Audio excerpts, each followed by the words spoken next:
Oh, okay, good.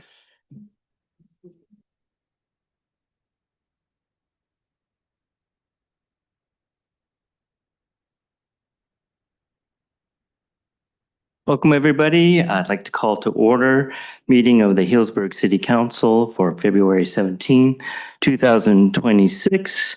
Can we have a roll call, please? Councilmember Higley. Here. Councilmember Kelly. Here. Councilmember Mitchell. Here. Vice Mayor Edwards. Here. Mayor Herod. Here. All rise for the Pledge of Allegiance.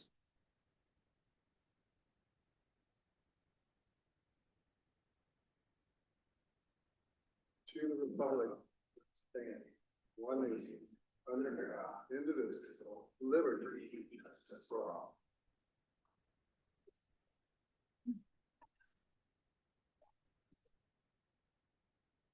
Motion to approve the agenda. So moved. Second. Roll call vote, please. Councilmember Higley. Yes. Councilmember Kelly. Yes. Councilmember Mitchell. Yes. Vice Mayor Edwards. Yes. Mayor Herod. Yes.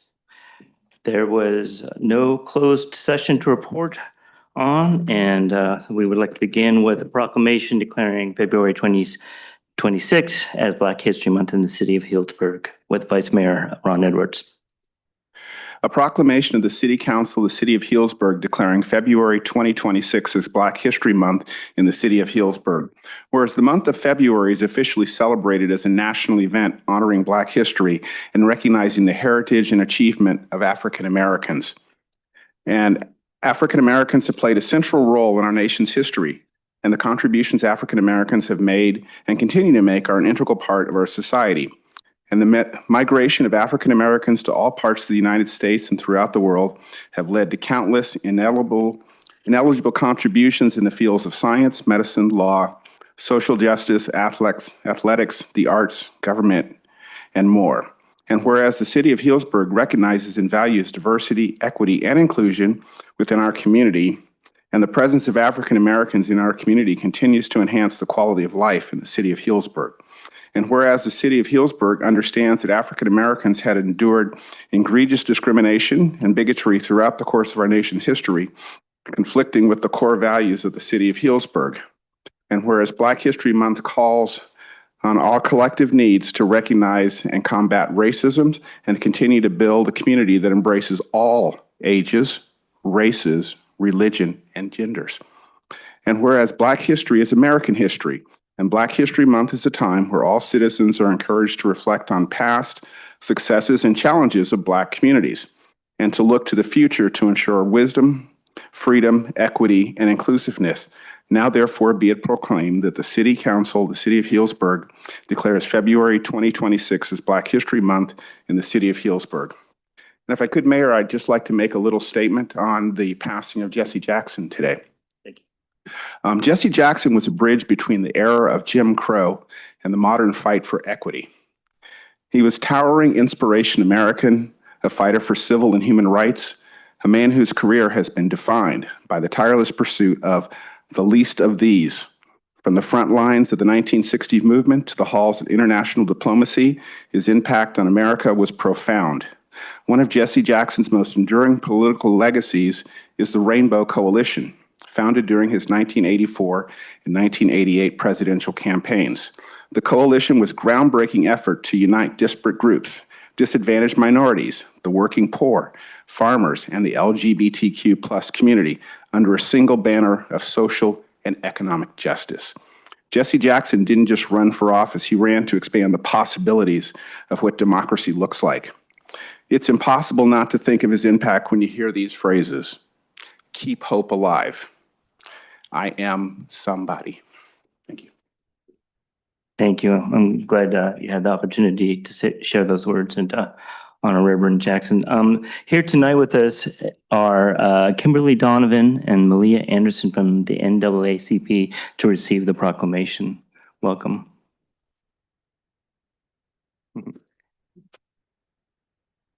You can use the podium here. Do you want to say something at the podium?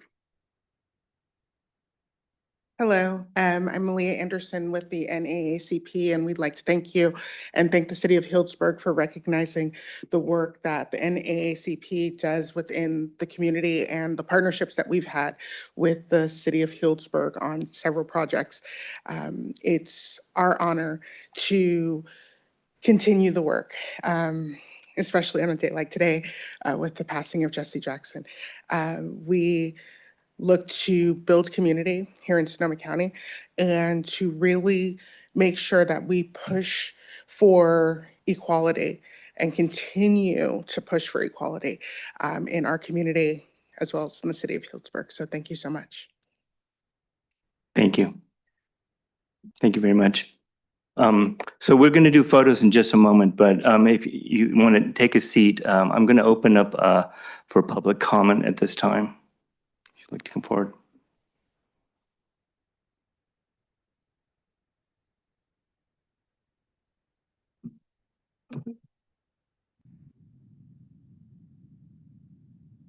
Thank you, Mayor. Peter Alexander.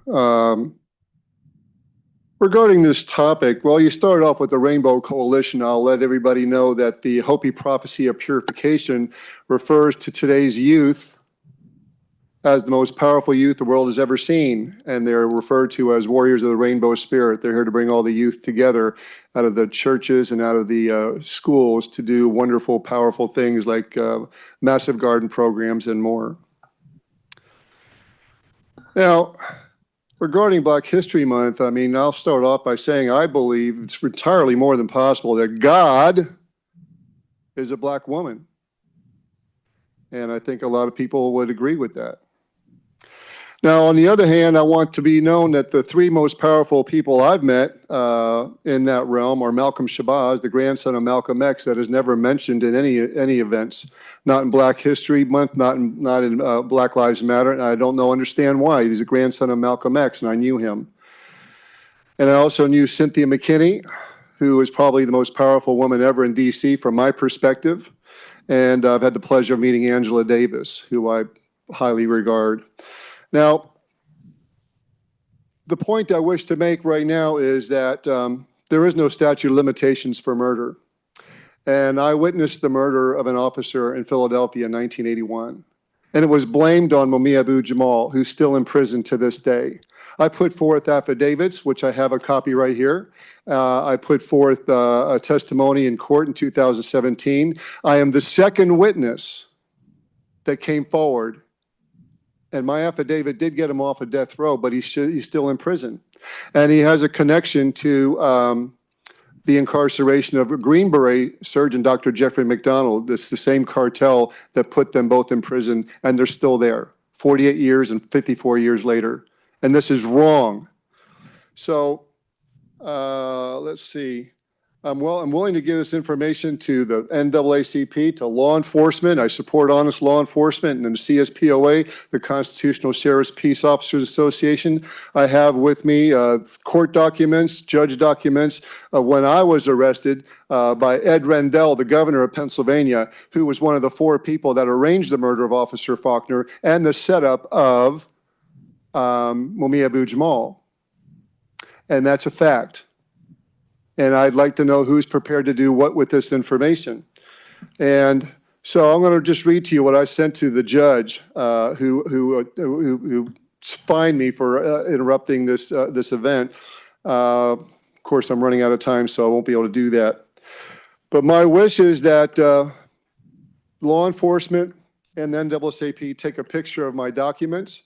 This man is still in prison. I am the second witness, and I'm the one who witnessed the people that arranged the murder of the officer for being an honest white cop in Philadelphia at that time, interfering with their prostitution and drugs. And they set it up on Mumia Abu-Jamal, who was a Black Panther who was very, very good on the radio and very good with words, which is why they took him out. So thank you for blessing me with your time. Thank you. If you have materials you want to share with the council, you can leave those with the city clerk. And I would need to have copies made or pictures taken. I only have one set. and you could forward those to her at a later time, and she would forward those to the council if you wish. I would ask that someone be provided me the opportunity just to take pictures or copies since I'm here. It's very difficult for me to do that otherwise. But I'll be here for public comment in a few minutes afterwards. Thank you. Yeah. If you want to leave your contact information, I'll reach out to you. Very good. Does anybody else want to speak for public comment on this item? Okay, seeing none, I'd like to welcome back our recipients, Aaliyah, for a photograph. If you would like to come forward, please. Thank you.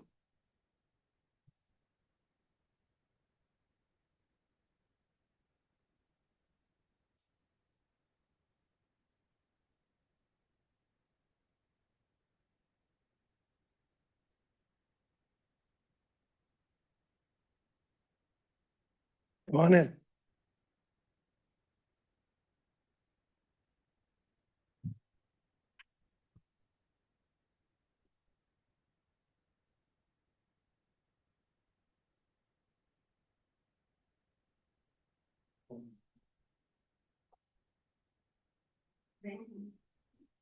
Oh, yeah, you should.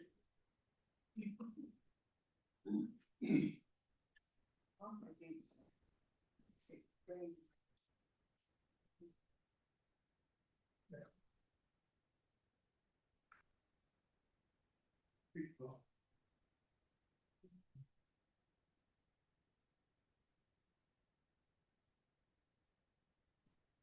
you.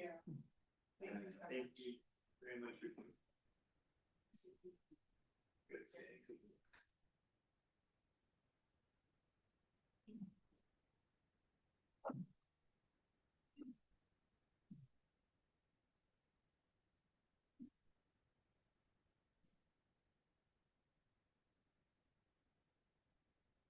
Okay, we're moving on now to city manager reports. Thank you, Mayor. I just have a couple of quick updates for you all this evening. First off, wanted to share, as we've put out on social media, that we'll have some closures within areas of the plaza over the next couple of days, Wednesday and Thursday this week. We're doing pruning of the palm trees in the plaza, which is done every few years to keep them healthy, to keep branches from dropping, and it also prevents rodents nesting in the trees. So we'll have sections of the plaza closed during the next couple of days and wanted to let people know. Also, just a little fun trivia on those palm trees. I'm told that they are Canary Island date palms, and they were planted in 1897 in the plaza as part of a campaign to promote Healdsburg as a tropical island. Trivia compliments of our community services department. I don't know entirely what that campaign consisted of, but I do intend to find out. But those are very old palm trees, so we're doing our best to take good care of them. A couple of, looking toward next month, a couple of calendar updates. First off is the activation of the Foley Family Community Pavilion will start in late March, the weekend of the 21st and 22nd. We will be hosting a special pop-up of the farmers market to celebrate the spring and begin using and testing out that facility before the official start of the market in April. So that's Saturday, March 21st. And then the following day, that afternoon, also the 21st, after the farmers market, Vamos al Tianguis will return for their markets, which have previously been in the parking lot here at City Hall and will be moving to the pavilion. So we'll have two events, the farmers market and the Vamos market on Saturday, the 21st. And then that Sunday, we'll have the second iteration of the Healdsburg Community Housing and Resource Fair. You might recall that this was an event put on by the city in partnership with many, many nonprofits at the community center last year, an opportunity to bring together a lot of the service providers who serve the community here in town into one place where people can meet them, get connected, and access resources. So that will be coming back and will be hosted at the pavilion on Sunday, March 22nd. And then lastly, I mentioned this during my update at the last meeting, but we didn't have a confirmed date. We do now, the following day after that weekend, Monday, March 23rd at 5:30 will be an open house hosted at the community center here with SMART. This will really be an open house and a community opportunity to get information and ask questions about the upcoming construction process for SMART's extension to Healdsburg. So we've talked about that a lot, and we know lots of people have questions about what that will look like. I don't know that they have every answer about every aspect of the construction right now, but they are getting a lot closer. and have done a really nice job committing to making themselves available for the community. So that won't be the only opportunity, but that will be a first opportunity for people to come and ask questions about that. Again, that's the Smart Open House on March 23rd at the Community Center, 5:30 to 7:30 that evening. Mayor, that's all I've got. I'm happy to take any questions. Do you have any questions? No? Okay, thank you very much. We're going to move on to public comment now. This time is set aside to receive comments from the public regarding matters of general interest, not on the agenda, but related to City Council business. Pursuant to the Brown Act, however, the City Council cannot consider any issues or take action on any requests during this comment period. If anybody would like to speak come forward. Welcome. Thank you, Mayor. Peter Alexander. American Spirit History Month acknowledgement. The Black Panthers and American Indian movement were both started by American vets. Previously sent to war on behalf of the corporate store here on this earthly ball of confusion buried in its illusion. Similarly, the Brown Beret with Vietnam vets, both special forces and those who flew jets. While Code Pink started by anti-war women warriors, also supported by vets like Colonel Ann Wright. I am Peter, I'm commanding all spirit warriors, unite, now finishing the fight. This being the year of the fire horse, all united, one with the force, special forces upon Black Elk's horses.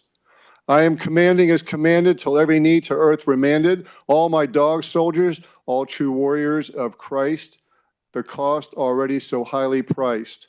All time is now, and now is the time. The iron rod of God, like Thor's hammer, comes now down to splinter the slammer. The eclipse generates the full blood moon, this so commanded as American warriors' high noon. Truly, truly a most powerfully beautiful full tune moon. More than considered to review all YouTubes of Julia Butterfly Hill, a woman warrior with serious military skill. So too Zoe Rosenberg with tenacity, patience, and love, supported from beyond and above. All warriors of true American spirit unity be calling, for truly I tell you, Almighty is calling for corruption's falling.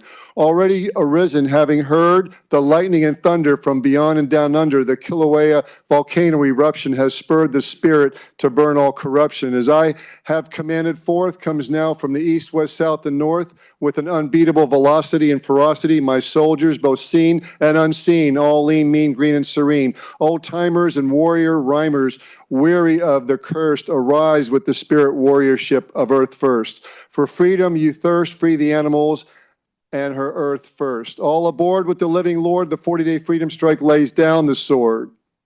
Of import, I further share the connection between Black Panther and Green Beret, Mumia Abu-Jamal and Dr. Jeffrey McDonald, buried in the prison by the same cartel. I've made arrangements for their spiral into hell, for there is nowhere to run and nowhere to hide. I am Peter, I am your guide. From the depths of the dark, I've set fire by spark to the emerald fire that burns brightly with the light of freedom and liberty. For the chains that once held Rico, the baddest dog on the reservation, who now shines with fierce sensation, these chains now upon the father of all lies and alibis. I am Peter, I am servant. It is so, it is done.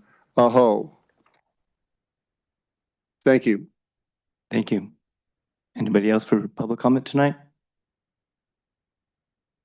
Welcome. Dan Pizza, Kennedy Lane, tough act to follow. 2 years ago, we were told you needed to raise our water rates by 54% to pay for infrastructure upgrades, which the city had ignored for several years. Every resident and business owner who spoke at this podium said the increase was too much. After we expressed our opposition, every one of you went ahead and voted in favor of the increase. Our rates went up 21% in 2024.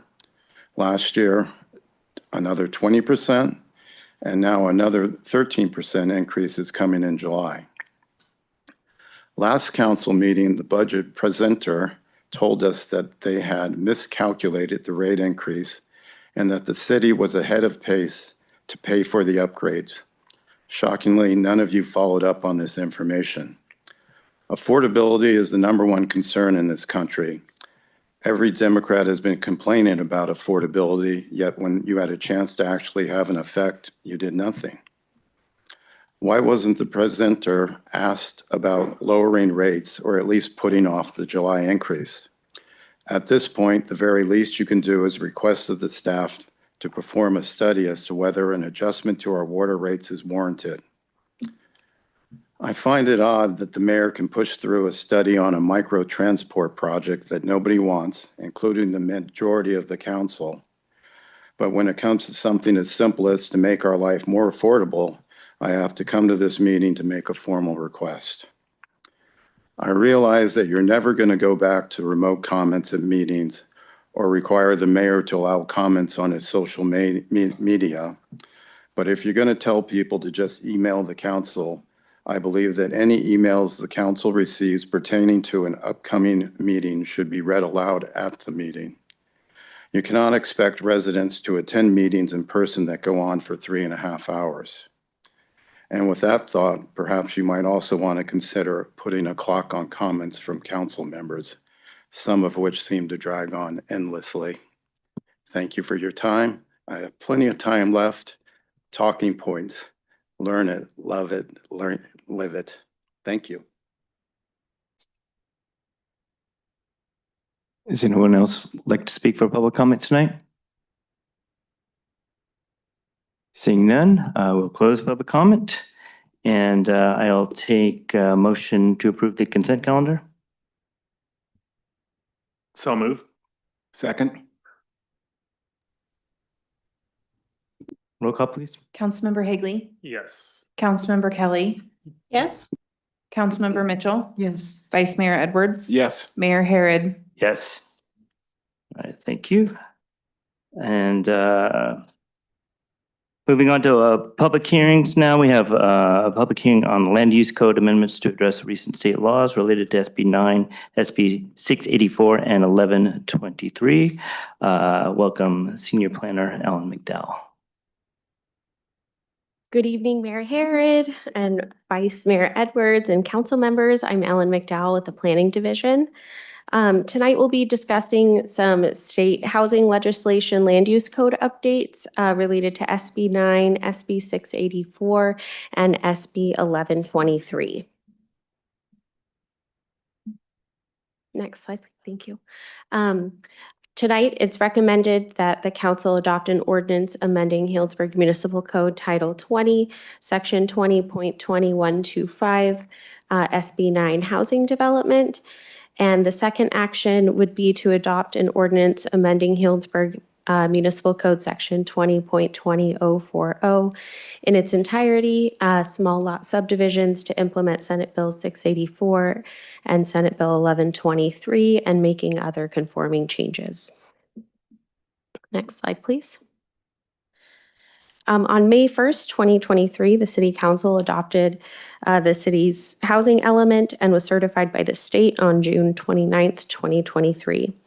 As part of that housing element, the city committed to a series of implementation programs, including amendments to the city's land use code intended to expand housing development and capacity and to reduce regulatory constraints, particularly through increased allowable densities. The Planning Commission held a workshop on September 3rd, 2025, to review and provide feedback on draft ordinances addressing accessory dwelling units, state density bonus law, Senate Bill 9, Senate Bill 684, and Senate Bill 1123. During that workshop, the Planning Commission offered input on a range of policy and development standards. This included feedback on setbacks, parking requirements, objective design standards, unit sizes, privacy considerations related to SB 9, and discussion of ADU and JADU prohibitions, parking standards, and objective design requirements associated with SB 684 and SB 1123. Following that workshop on October 28th, 2025, the Planning Commission formally reviewed and considered the land use code amendments related to accessory dwellings and state density bonus law. At that meeting, the commission recommended that the city council adopt those ordinances, and city council did adopt both on November 11th, 2025. On January 27th, staff returned to the Planning Commission with ordinances that addressed SB 9, SB 684, and 1123.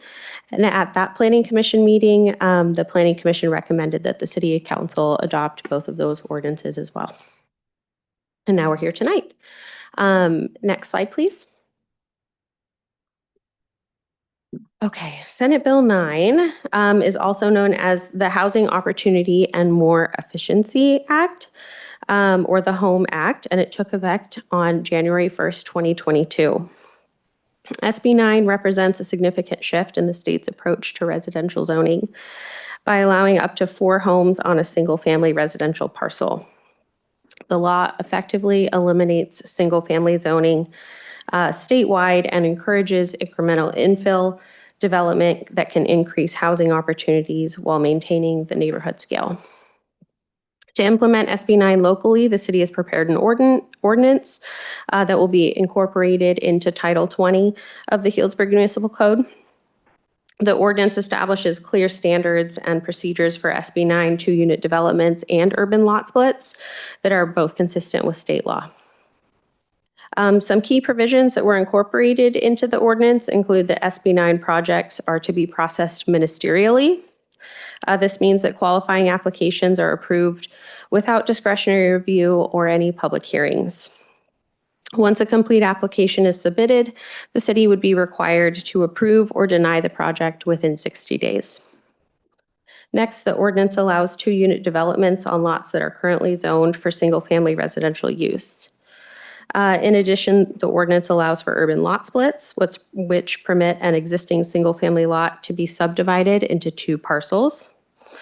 And each resulting parcel may contain up to 2 units, which would allow for a maximum of 4 units on a property that previously would have only accommodated a single-family home.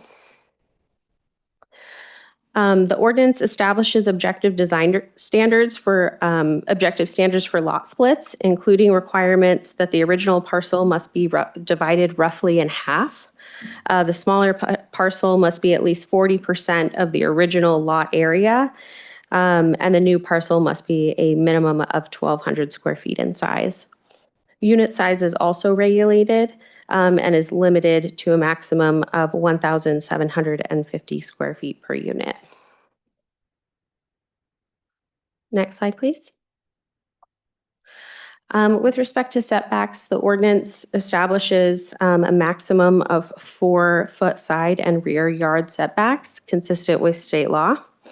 Parking requirements are limited to 1 parking space per unit unless the parcel is located within a half a mile of a major transit stop such as the SMART station, in which case no parking would be required. For urban lot splits, the ordinance also includes an owner occupancy requirement. Applicants must submit and sign an affidavit stating their intent to occupy one of the housing units as their primary residence for a minimum of 3 years. The ordinance also includes exemptions and protections from intended to prevent displacement and address site constraints. Properties with existing tenant protections or environmental limitations, such as flood hazards, hillsides, or very high fire severity zones, are excluded from eligibility. Finally, the ordinance includes objective design and development standards to ensure that SB 9 projects are compatible with the surrounding neighborhoods while maintaining consistency with state law. These standards establish a maximum building height of 35 feet, require an upper story setback from side property lines, require compliance with the city's water efficient landscaping ordinance. As required by SB 9, the planning and building director is authorized to modify or waive these standards when necessary to avoid physically precluding the construction of 2 units per parcel or reducing the unit sizes below 800 square feet. To formalize these requirements, the ordinance adds a new chapter to Title 20, as shown in Attachment 1. This new chapter would codify SB 9 urban lot splits and 2-unit development standards and would provide clarity and predictability for applicants, staff, and decision makers while still ensuring full compliance with state law. Next slide, please. Here we have the policy options that were presented and discussed at the Planning Commission workshop. These included unit size, front setbacks, privacy, parking, and objective design standards. The Planning Commission was supportive of capping the unit sizes at 1,750 square feet, making it consistent with SB 684 and SB 1123, and ensuring the front setback is consistent with the setback for the underlying zoning designation. Staff had originally included a privacy policy option. However, after consulting with our attorney's office, we felt as though it should be struck in accordance with SB 450, which restricts the application of objective zoning standards that don't apply to the underlying zoning districts. The Planning Commission was supportive of requiring 1 parking space per unit for anything outside of that half-mile smart radius. And lastly, the objective design standards originally proposed at the workshop were limited only to standards that apply to residential zoning districts like height, setbacks, and the WELO standards. Next slide, please.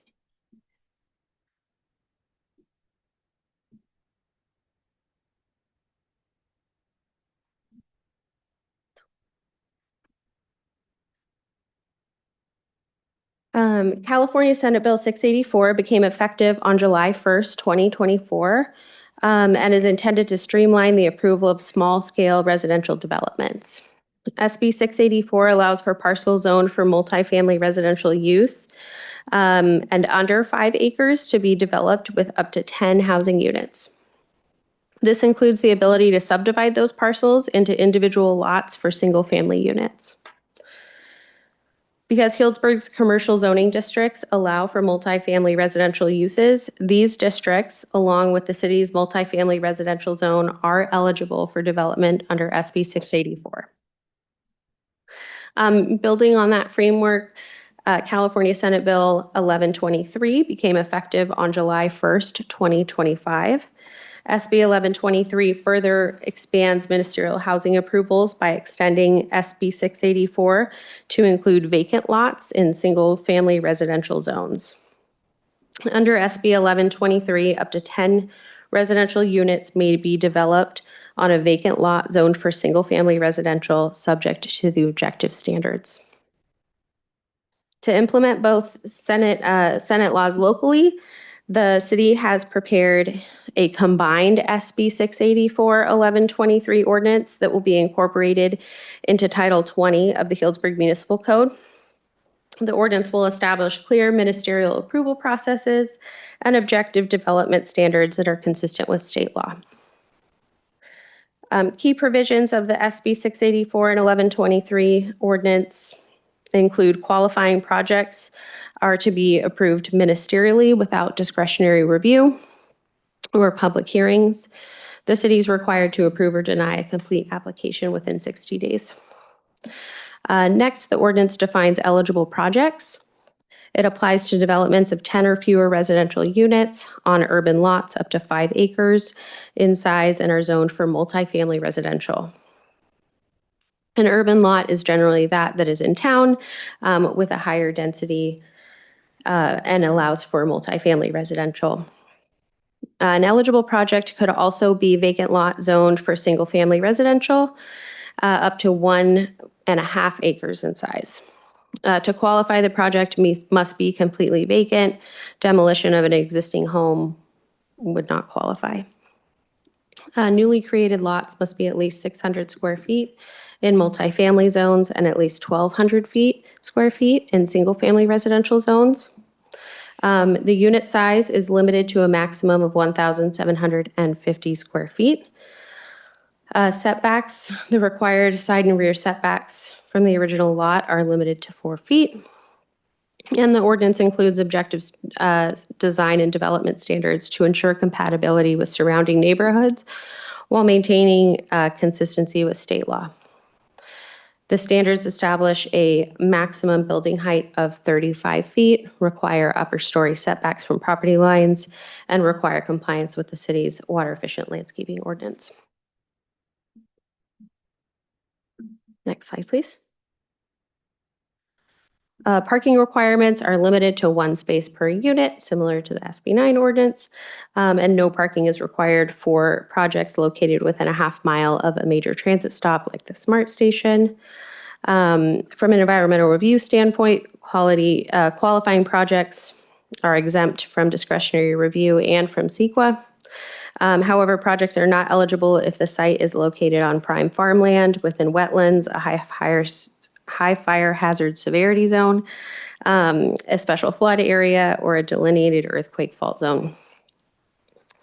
The ordinance also establishes minimum parcel size regulations, no smaller than 600 square feet in multifamily and no smaller than 1,200 square feet for single family. And finally, the ordinance clarifies how accessory dwelling units and junior accessory dwelling units are treated.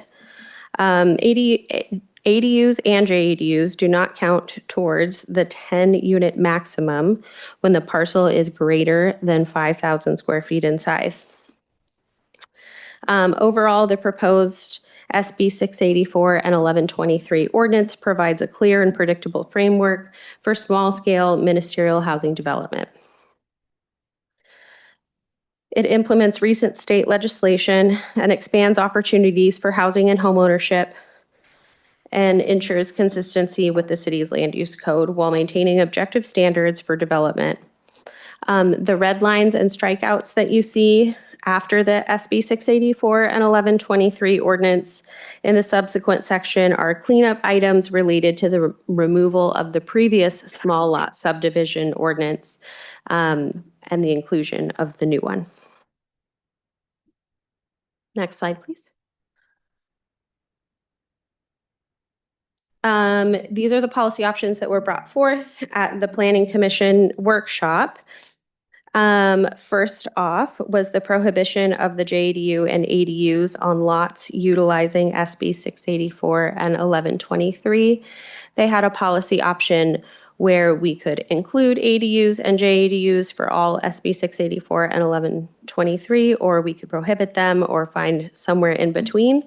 The Planning Commission landed on and gave direction that ADUs and JADUs should not count towards the maximum when the parcel is greater than 5,000 square feet in size. And ADUs and JADUs would be prohibited on lots smaller than 5,000 square feet in size.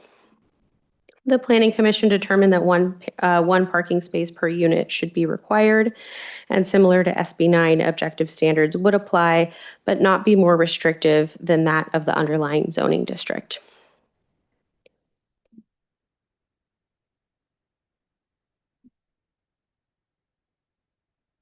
Next slide, please. The ordinances both contain exemptions from the city's growth management ordinance. The separate bills prevent the city from being able to enforce local standards, including the GMO cap. For example, if the city had reached the building permit cap within any given cycle, denial of an SB 9, SB 684, or SB 1123 project would likely violate state law. Staff recommended including this exemption and reached out to the California Department of Housing and Community Development. And they provided a letter to us. And in that letter, they support removing barriers and streamlining pathways to housing, but would not provide a definitive answer to us if the GMO explicitly would apply to projects like these or not. In the absence of a formal HCD determination, staff consulted with the city attorney and decided to include the exemption in both ordinances to be in line with state law and limit our exposure to potential challenges. Next slide, please. At the November 11th, 2025 council meeting, council asked about AB 1033 and SB 10. Assembly Bill 1033 authorizes the separate sale of accessory dwelling units independent of the sale of the primary residence. Implementation of AB 1033 would require a complex and resource-intensive process for the property owner, including the preparation of a parcel and condominium map, establishment and recordation of shared access and utility easements, establishment of a separate utility connection and meters for water, gas, electricity, sewer, the formation of a homeowners association, and covenants, conditions, and restrictions to address ongoing maintenance of utilities, landscaping, and common areas, and obtain a lender consent letter if there's an existing mortgage on the property. To date, staff has not received any inquiries or interest regarding the separate sale of ADUs and has not initiated local implementation of AB 1033. Staff can prepare an ordinance allowing for the separate sale of ADUs, but given the complexity and costs outlined above, it's unlikely that many property owners will pursue such projects. While potentially a positive, we don't recommend rearranging our current priorities at this time. Next slide, please. Senate Bill 10 is a voluntary housing law that allows local jurisdictions to adopt an ordinance permitting up to 10 residential units on qualifying parcels within urbanized areas.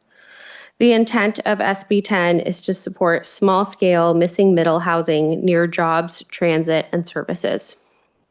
SB 10 places the responsibility on the city to identify eligible parcels and conduct parcel-level analysis. And initiate rezonings. This would trigger a full legislative process, including public noticing, planning commission workshops, property owner and community outreach, and planning commission and city council hearings to consider and approve any rezoning any parcels. Given the likelihood for polarized public input on rezonings, few jurisdictions statewide have pursued an SB 10 implementation to date. Recently, the city of Grass Valley implemented an ordinance that's similar to SB 10, where they would allow for up to 10 units on eligible mixed-use properties in their downtown core zoning district. The ordinance was adopted in an effort to convert underutilized buildings for residential use in order for the city to meet the housing demands and targets for their RHNA. SB 10 would also require a substantial commitment of staff resources. At the moment, we have multiple major planning initiatives already underway and need to prioritize efforts related to the station area specific plan. Given that SB 9 allows up to 4 units on any single family zoned property and SB 684 and 1123 allow for up to 10 units by right on land zoned for multifamily, up to 5 acres, and land for single family up to 1.5 acres. Staff feels that sufficient tools are currently in place to promote that missing middle income housing here in Healdsburg. Furthermore, the city will begin the preparation of a specific plan within a half mile of the SMART station and the entry to the South Entry area plan this spring, which will review densities and policies in that area that will extend from downtown to the city's southern boundary. Next slide, please. The schedule for the adoption of these ordinances, the resolutions were adopted by the Planning Commission on January 27th with a recommendation that the City Council approve both ordinances. We're here this evening on February 17th, and we're hoping to come back for a second reading on March 7th or March 2nd, and that's tentatively scheduled. Next slide, please. This evening, it's recommended that the City Council conduct a public hearing and by motion introduce for first reading by title only, waiving full reading of the text, and ordinance amending Healdsburg Municipal Code Title 20, Section 20.2125, SB 9 Housing Development, and a second action to conduct a public hearing and by motion introduce for first reading by title only and waiving full reading of the text, and ordinance amending Healdsburg Municipal Code Section 2020-040 in its entirety, small lot subdivisions to implement Senate Bills 684 and 1123 and making other conforming changes. That concludes my presentation this evening, and I'm here for any questions. Thank you. You broke down a lot of complicated material very nicely, very clearly for us, so appreciate your work. I'm going to bring it back to the council for clarifying questions before we open up the public hearing. Do we have any questions? Yeah, I've got a couple. That was a lot of information. On the original Senate bills, it said no parking was required, a half-mile of transit or car share.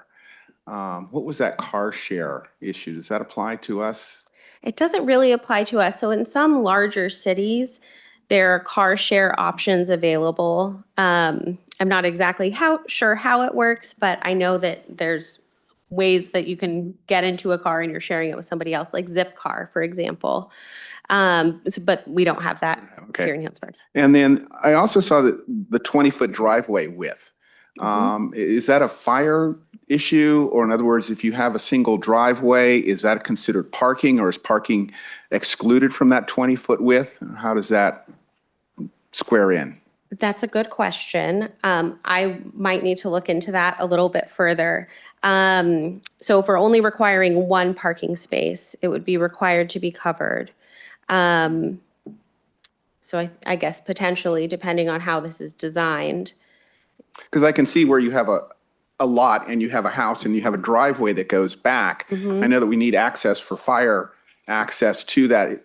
Are we able to determine that width prior to construction or the project approval? That's also a good question. Okay. So they would be routed to fire. We route all of our projects to the fire department, so they would have an opportunity to review it. Okay, and then we kept our object design standards to 10 feet to the second story as a setback? Yes. Okay, that was Yeah. maintained. And then have we addressed the tricky subject of fractional ownership of these? Is that still kind of something we need to work in the future? We have not addressed that. Okay. All right, thank you very much. Councilmember Mitchell? Thank you. This is maybe a silly question, but can they do more than one parking space? Yes. So that's the minimum, That is the minimum. not the max. Okay. Correct. Also, would the units of the 10 or more or 5 and above be subject to the inclusionary housing requirement? They would be, yes. So that's 20% Yes. of anything over, it's 5 and over, 5 and up? Yes. So Okay. currently we have one SB 684 project in review now. It's 6 units and one of those is deed restricted. Okay. And so, yeah, just to confirm, so the objective design standards got pulled back a bit, I guess, from concern with SB 450. And so really it's just height, lot setbacks. Yes, it's those that are already in our code, what we require for other single-family residential. Okay. And one last question. We talk about the ministerial approval. The city will approve or deny a complete application within 60 days of receiving it. How would we deny? What situation would we be able to deny a project? If it doesn't meet the standards. So if it doesn't meet the standards in this code, or perhaps it doesn't meet building code standards, we would be able to deny the application. Okay, so it'd be looked at for that, but nothing else? Right. Okay, thank you. Okay, Councilmember Kelly, do you have questions? Yeah, thank you. So I had a question. I was reading the recent news that Sebastopol adopted, is it AB 1033? Is that the right number? Yes. And that they worked with a couple statewide organizations that are working on 1033, that they have like a model ordinance. And so I was asking one of our council colleagues from Sebastopol, kind of because they have a much smaller staff than we do, and similar staffing constraints in terms of other projects that they're working on. How difficult was it for their team to bring that forward?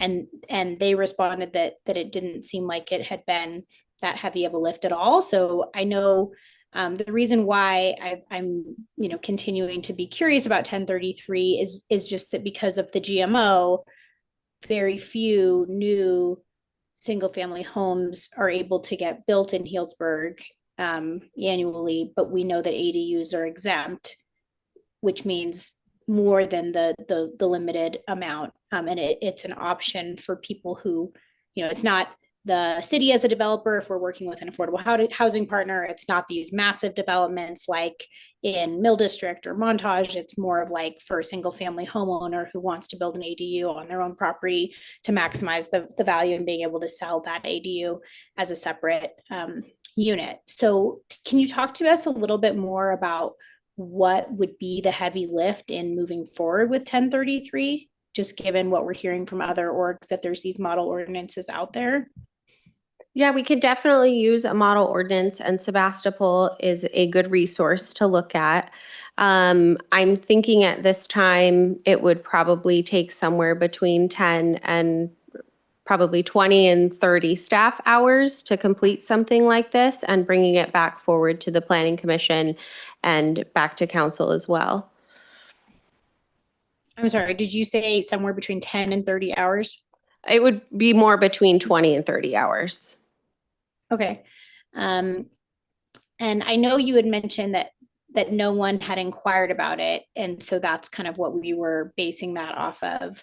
I have just anecdotally, I have heard from a lot of folks who've said, we really want the next generation to be able to move home to Healdsburg. We know of a lot of like families who are looking to buy their first home, and the median home price in Healdsburg is well out of reach for a lot of folks. And so I think knowing that ADUs typically are smaller in size, right? Because they're capped at the square footage, that, just on a dollars per square foot basis, even if it was the fanciest ADU out there, it still wouldn't be, that much more expensive just because they tend to be smaller. And so I know in a couple conversations I've had with folks locally, they have said that they would be interested in pursuing that for their own property, because they'd love to be able to, have a granny unit to move into, and, vice versa, or sell off the ADU, and that would allow them to stay in their home longer, but to be able to kind of afford to live here and continue to live here as people are aging. So I think that's an interesting tool to think about, whether it's 20 somethings wanting to move back to Healdsburg and raise families here, or seniors who want to age in place but can't afford to unless they somehow get some of the equity out of the property that they own. That's an option. But it's good to know kind of what the number of hours would be on that. And then, so you had mentioned for the adoption of the ordinance tonight, when we're talking about the ordinance that applies to both our mixed use zones, which, I guess because it's a commercial allowance in that mixed use zone, is that right? So it would be both for single family and commercial and mixed use on when that would apply? Yes. So are you talking about the SB 684-1123 for the 10 units? Thank you. I was like, there's so many numbers in here. There's a lot. Yes. 684-1123. Yes. Yeah, it would apply to both of those, to multifamily and to single family. And that's the one where single family has to be a vacant lot. You can't tear a building down. Correct. It has to be a vacant lot. And for that same one, but if it applies to a commercial or mixed use zone, does it have to be vacant, or there could be something there that gets torn down? It doesn't have to be vacant. It doesn't specify that it needs to be vacant. And I believe I included, there is a definition included for a vacant parcel, and it's a lot which has no permanent structure unless the permanent structure is abandoned or uninhabitable. Okay. Would be considered a vacant lot. But that's just for the single family. Right. Zoning. Does staff have any concerns about conversion of commercial property to residential and like losing that balance or mix of what we're looking for in terms of land uses, because potentially we'd be converting commercially zoned land to residential in a meaningful way? I think that is definitely, it could be a concern. I don't see it being an issue here in Healdsburg. I think we have a lot of really established commercial zones. And it's really hard to tell how many of these projects we'll actually end up seeing. Okay, great. Thanks so much. Okay, Councilmember Higley? Yeah, I think, I mean, we're kind of limited on what we can do here, correct? That is correct. And I'll just say again, I'm looking at the map, page 12 from the last meeting's conversation where we were talking about the smart area plan and the half mile. I mean, that goes all the way up to Rec Park, takes in the south or the north lots on Piper Street. I mean, all the way down, includes all of Kennedy. I mean, it's a pretty big swath that is included. And I know there's this utopian dream of everybody's going to ride trains and buses, but I mean, eliminating parking within a half mile seems very extreme, in my opinion, as somebody that's got 2 kids that have events in different directions and, you know, having to be places. So I think, you know, I mean, this is a perfect example of what we're dealing with tonight is basically the state is coming down because a lot of cities haven't been as proactive as others in producing housing, that now we have a one size fits all. And I struggle with that, you know, yeah, the more bike friendly we can make the city, the better. And the more people can get out of their cars. But ultimately, if people need cars, we're trying to get them to switch to EVs, and EVs need a place to park.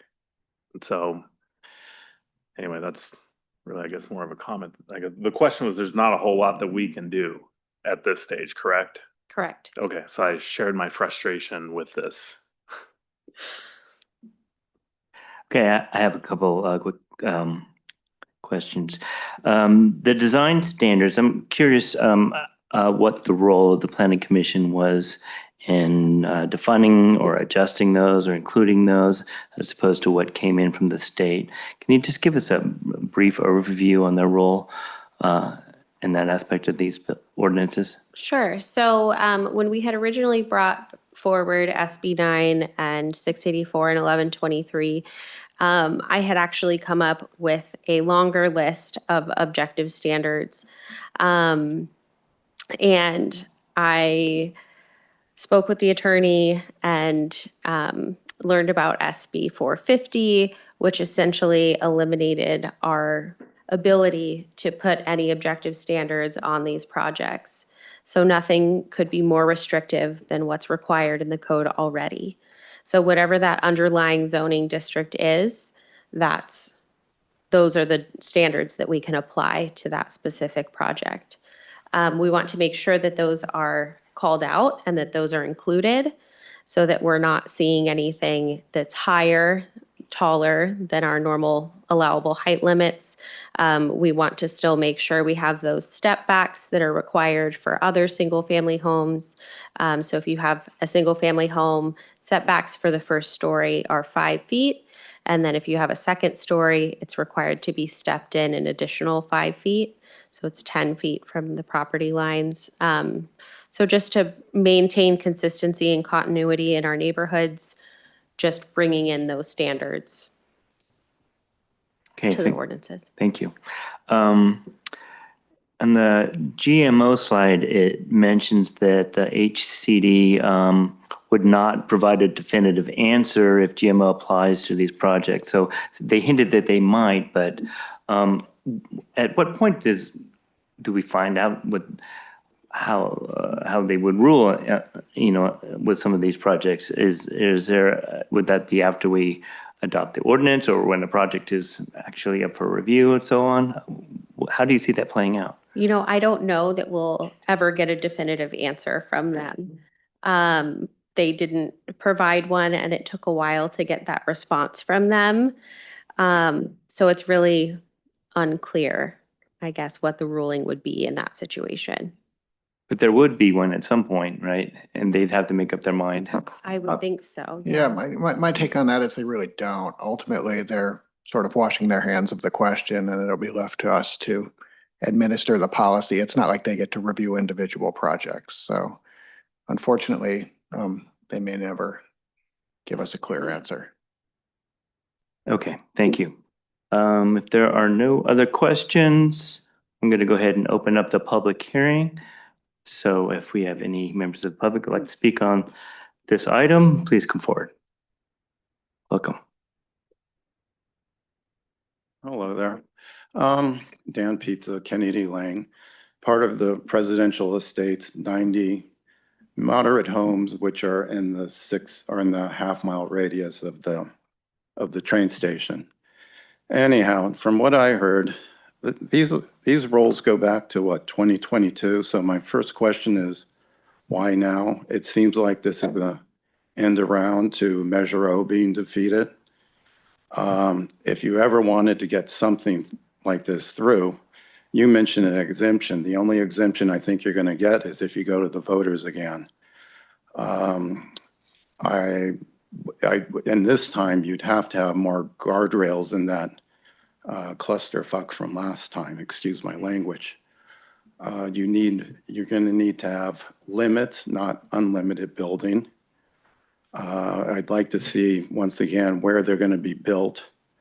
So like I say, this is almost offensive when you were defeated soundly on Measure O, and now you're coming back with this, which, like I say, looks like just an end around.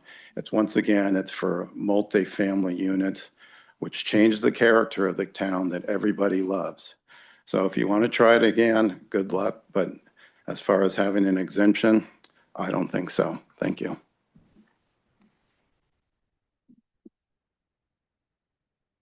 Anybody else for public comment?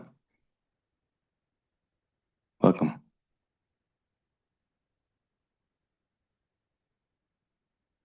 Good evening, Mayor, City Council, staff.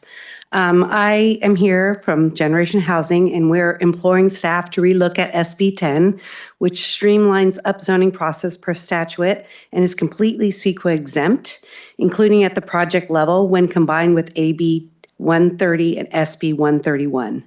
This is in your housing element. The county and the city of Santa Rosa are planning to bring it forward, and we will offer our technical assistance and be happy to work with the city to find additional outside help. These are also exempt from the GMO. After all the work that you did do to pass Measure O, it is surprising that the city is not jumping at the chance to move SB 10 and AB 1033 forward. So once again, we would be happy to help you with especially AB 1033 and making those connections, and SB 10 as well. Thank you. Thank you. Anybody else like to come forward? Okay, seeing none, I will close the public hearing and bring it back to council. I think it makes sense to tackle the request for direction on SB 10 and 1033 first, and then we can move into the ordinances unless anybody else has another suggestion. Why don't we go ahead and discuss those items first? I understand that you do still need some direction on that. Yes. On those points. So let's start with that, please. Go ahead. Given that we really have very little, if any, discretion on these two items, SB 9 and 684 and 1123, I'm not sure what further discussion we can have at this point. I think we ought to go ahead and make the motion. And I think with SB 10, I think that we agreed when we were doing things that we had goal setting.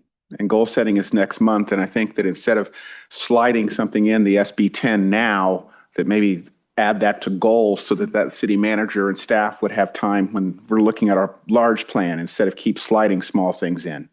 And regards to the two items, these are things that the state is putting on cities. These are not things that cities are trying to determine.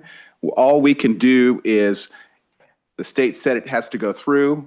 We heard it. We sent it to the Planning Commission to set the rules in our ordinances. So all we're really doing tonight is the best we can with the state forced ordinances. So with that, I would like to I'll hear from somebody. Councilmember Kelly, you already spoke on that a bit already, but if you'd like to add some comments on the direction to staff. Yeah, absolutely. And I think there was a question from public comment as to why we're implementing this now. And I think that the answer is because we have to.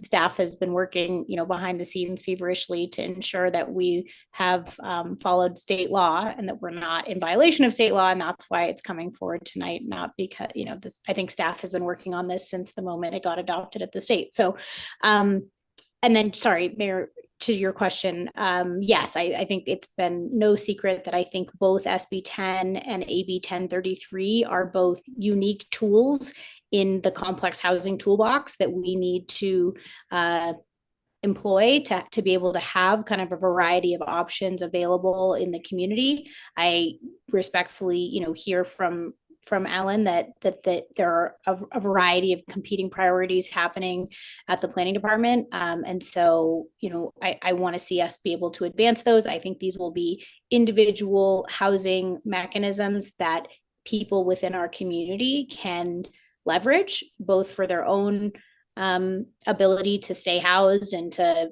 take equity out of their property or have their kids or grandkids move home and buy a condo from them. So I think those are exciting opportunities for individuals to be able to explore, just like when we first adopted an ADU ordinance and we said, is anyone going to build one of these granny units? We have no idea what's an ADU.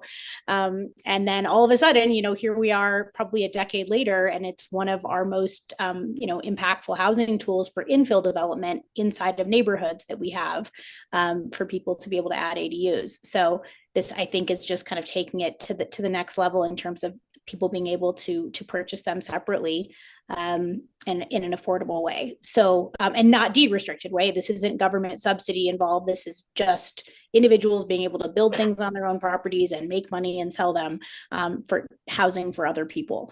So I like the flexibility of that, because so much of what we do is, deed restricted and has more government control on it that I think is necessary for housing to have the flexibility it needs. So with that, I hear the competing priorities. I think obviously we are launching into the the station area plan. And thanks to those grant funds, we're going to have an amazing consulting team helping our city staff do it, but it still is a lift. So I'd like to see us proceed with giving direction that we want to have the next set of housing policies after we've hopefully adopted these two tonight, to move into analyzing those and adopting them for Healdsburg. Okay. Do you have any other comments on this? No? Okay.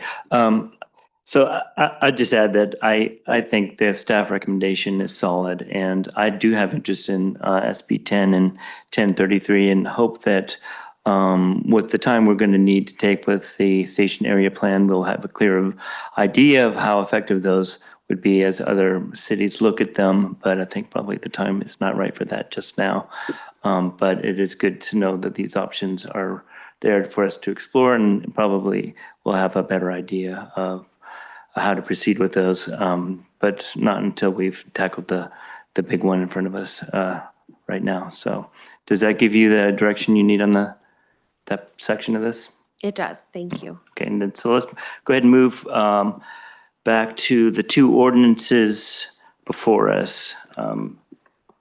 Regularly? So I'd like to make a motion that we introduce for first reading by title only, waiving full reading of the text, and ordinance amending Healdsburg Municipal Code Title 20 to add sections 20.20.125 SB 9 housing development. Second. All right, can we have a roll call vote on that, please? Councilmember Higley? Yes. Councilmember Kelly? Yes. Councilmember Mitchell? Yes. Vice Mayor Edwards? Yes. Mayor Herod? Yes. And then we have another ordinance. I'd like to introduce first reading by title only, waive full reading of text and ordinance amending Healdsburg Municipal Code Title 20, Section 20.20.040, small lot subdivisions, and replacing with Section 20.20.040, title Small Lot Subdivision and Housing Developments, to implement SB 684 and SB 1123. Second. Roll call, please. Councilmember Higley, Yes. Councilmember Kelly, Yes. Councilmember Mitchell. Yes. Vice Mayor Edwards, Yes. Mayor Harrod. Yes. Okay, thank you, everybody. Thank you very much. All right, moving on to old business now. We're going to have our L&M Village quarterly report with Housing Director Steven Sotomayor and Reach for Home Executive Director Margaret Slyke. Welcome back. Good evening, Mayor, members of the council, Steven Sotomayor, Housing Director. Today, we're presenting the L&M quarterly update, and if we could jump to the next slide.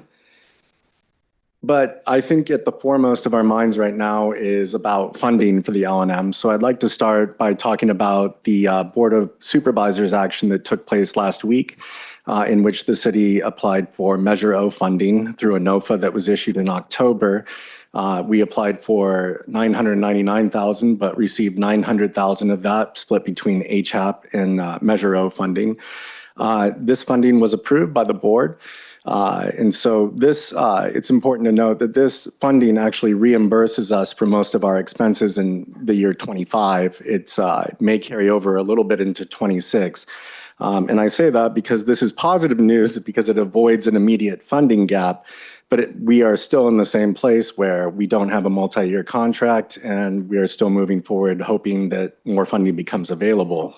I do want to mention that during the board discussion, I was able to attend. I provided public comment to ask for support also for ongoing funding.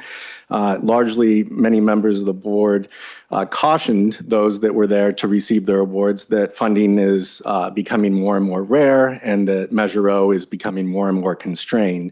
So the tone wasn't necessarily optimistic. I do want to say that Supervisor Gore did mentioned that he remembered the commitment that the county made in 2021, and he asked the Director of Health Services, Nolan Sullivan, to come back with a presentation to talk about not only that funding commitment, but what they can do. So that is something that doesn't have a date today, but was expressed by our representative on the board to be a future discussion item, which is hopeful that we'll be able to hear a little bit more about that. We are, because of this, also looking at alternate sources of funding that may be available coming up while we have this money for 25. A lot of Proposition 1 funding that goes to the Department of Health Services for mental health services actually was changed, and starting in 2026, some of that money, approximately about $9 million, will be made available for housing, specifically for those experiencing chronic homelessness. So that is one source that we are in discussions with the county to look at potentially for these home key projects that cater towards interim housing for chronically homeless. In addition, there's a bill in the state currently in progress that would reauthorize HAP, which is a major funding source for homeless services, to the tune of about $500 million. But it has a new provision to it that's in that bill that says that now counties or COCs or whoever receives the fund must pass those through to smaller cities. So there's a little bit of a shining light at the end of the tunnel. It's not anywhere near completion, but the bill around HAP, which has been a major funder for the L&M Village since we have started, is one positive aspect. The money through Proposition 1 may be another avenue. And right now, we waiting a contract, but we were awarded the money to cover 25 and a little bit of 26 potentially. So I just wanted to start with that. And then in addition, that's not the only money we got. In fact, the North County ended up with about $1.55 million because Reach for Home, recognizing that this Measure O NOFA may be a limited program, applied with the cities of Windsor and Cloverdale for additional funding, which I'll hand off to Margaret to talk about.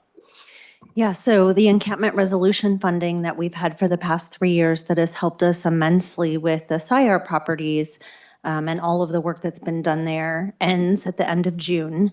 And so seeing that it's ending in June and knowing that we have master lease interim housing, as well as upkeep and maintenance of the Caffaretta House, which that money paid for, we went ahead and applied for Measure O funding to keep and sustain all of that. So we don't have a gap in funding. All the things that the encampment resolution funding did, we'll have for at least another year through the Measure O funding. And Windsor approached Reach for Home and asked if in conjunction with Cloverdale, they could help apply for it with us. So knowing that the city of Healdsburg was applying for the Measure O funding for the L&M, they applied for this extra money to continue the interim housing expansion. So the L&M has 22 units, and with this other funding, we have 46 units, I think. Yes, 46 is currently where we're at. It also included some funding to expand that by about 3 to 6 units, including some housing in Healdsburg that the town is potentially going to make available to all of northern Sonoma County through Reach for Home. So that's a lot of an infusion, I feel, into these 3 towns to help us sustain what we've been doing and to sustain where we are. So it really is truly, I mean, what started as, with the L&M Village has expanded into a regional effort that has expanded housing across Windsor and Cloverdale as well, supporting an entire network. And so this money that ERF was paying for being added into the Measure O and the HAP funding will actually be able to sustain that effort for a little bit longer. So that is positive news, but still I caution that with the future. With the comments from the supervisors, which state that Measure O is overly taxed and we are potentially may not see such a NOFA come out again. This one was for $10 million. We may not, they've cautioned that that might not be the case. But I did want to report on the positive news that at least we did receive that award that we applied for back in October. And with that, I will hand it over to our regularly scheduled programming with the rest of the L&M quarterly update, and I'll hand it off to Margaret. Yeah, so the highlights are up there on that slide, and we can go to the next slide. There we go. So like I just mentioned, and I'm sorry, I'm at the age where I need readers and can't see anyway, so I'll be taking them on and off.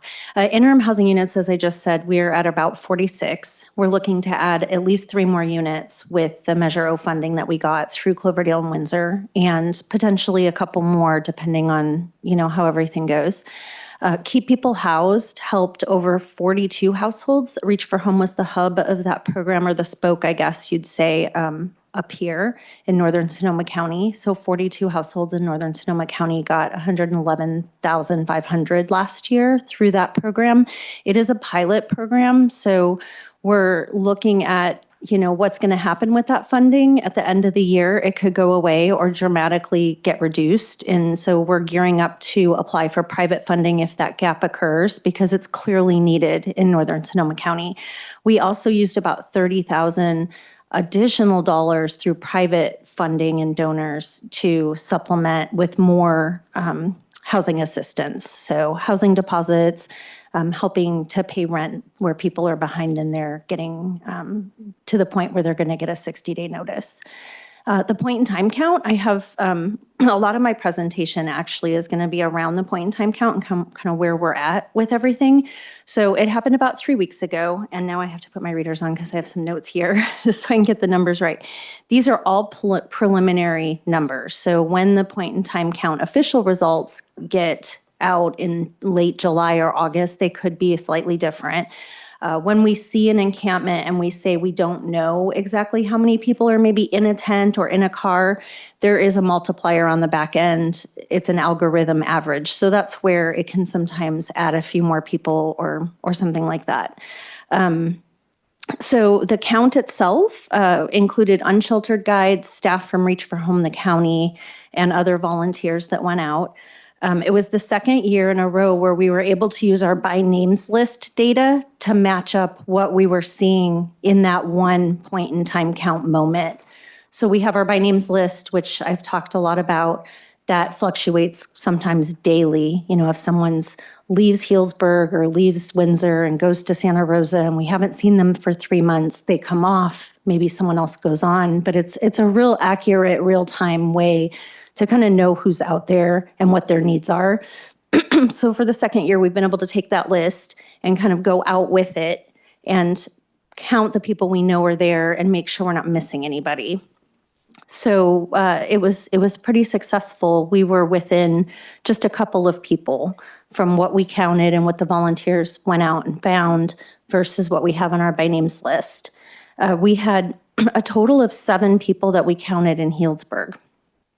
Some of those might actually end up as county, because that's another thing. When you log someone in the app, if you're standing on county property, it's county.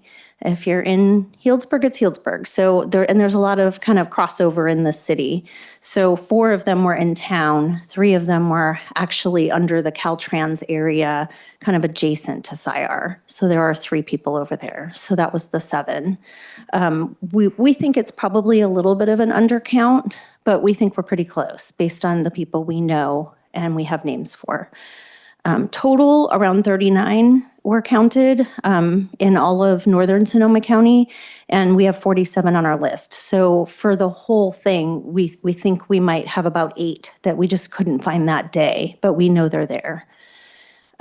So the next thing we're working on is getting to functional zero. We've talked a lot about it. I know in all of my reports, I've mentioned it, and you've heard about it a lot. We're at the point now where we need to take the people on our list and categorize who's chronic, who's literally homeless, and who are the people that we're just going to have a really hard time at this point housing, to kind of know what our inflow is going to be, our inflow outflow, and what is our baseline threshold going to be for functional zero in northern Sonoma County. So we did that exercise, and we have 27 chronically homeless individuals that are, and these don't count people in our interim housing program. These are just the people who are literally on the streets right now. So we have 27 in northern Sonoma County, 11 who are literally homeless, meaning they haven't been homeless for over a year or they don't have some sort of a disability. And then we have about 9 people who are just really hard to house right now. That doesn't mean that they might get rehab or they might change their mind. But right now, for various reasons, we have 9 people that we can't house right now. And some of them, 2 of them are just people who don't want to talk to anybody. So there's 2 of those types of people. So we're just trying to get a really good grasp on what we can do next to get to functional zero. So that's kind of where we are right now. The important thing to note in all of this is we've built a system that soon will help us maintain functional zero. But we have to keep that system in place. So the case managers we have right now, they're just going to shift to case managing permanent housing versus interim, because people who are chronically homeless, especially the people that we've been housing over the past few years, have been homeless for 10, 15 years. They're going to need support for a long-term future. These are not people who might be successful just leaving them in housing and saying, well, they're housed, we're going to walk away. We don't want we don't want people to fall backwards. So we have the system, it's working, we just need to keep pushing through. And I think that's about all I have on my list for that. But I just wanted to give you that update. And so I think most of what I just covered was on the slide. We do have a staffing update. Our housing navigator property manager left for a career in mental health. So we hired within, and now we're backfilling that case manager position. And then Russian River Keepers continues to clean the river. We had the 2 final people who we were having a hard time housing off of SIAR come in, and their camps are being clear. We do have the 3 people who were housed who fell out of housing back on the Caltrans property. So this is an example of how we have to keep that system in place. So we're out there, we're working with them, we're trying to get them back in. So technically speaking, at one point, every single person who was on SIAR was off. Now we have 3 that are under the bridge. So it's just, that's the new state of normal, is to just continue to be there to help people and to encourage them to come in and to work with them. So that's where we are with that. And Russian River Keeper is still working with us and coming in. As soon as people come in, they help clean the camp out and make sure that the river stays clean. And they're still a partner of ours. Next slide. I think that's all I have, and I'll turn it back over to Stephen. Sure. So these are just the updated numbers that we have since the last quarterly report. And you can see since the last report, the number of participants served through these different categories consistently still intake, and people accessing services which are listed out continue to be the same. But it's still progress moving forward. As Margaret mentioned, there's a general shift of what do you do when you start getting to the point that numbers are starting to dwindle as far as number of people that are chronically homelessness. And that's a conversation that we're starting to talk about. But these numbers just reflect the difference between the last report and then again, the totals since the program started. Yeah, and I'm sorry, actually, this was probably my slide, but I would say the big thing on here to note is the 0 under housing vouchers. We have no housing vouchers. There are project-based vouchers for specific projects like Dry Creek coming and Heritage Housing in Windsor. But there are no individual housing vouchers and haven't been for a year. So we've decreased the number without any housing vouchers going to any individual people, which has been, it's not been easy. And we don't think there will be housing vouchers for at least 3 more years. So it's the new normal. Next slide. And this number has stayed consistent. Nothing has really changed. We are continuing to serve the people who represent Healdsburg.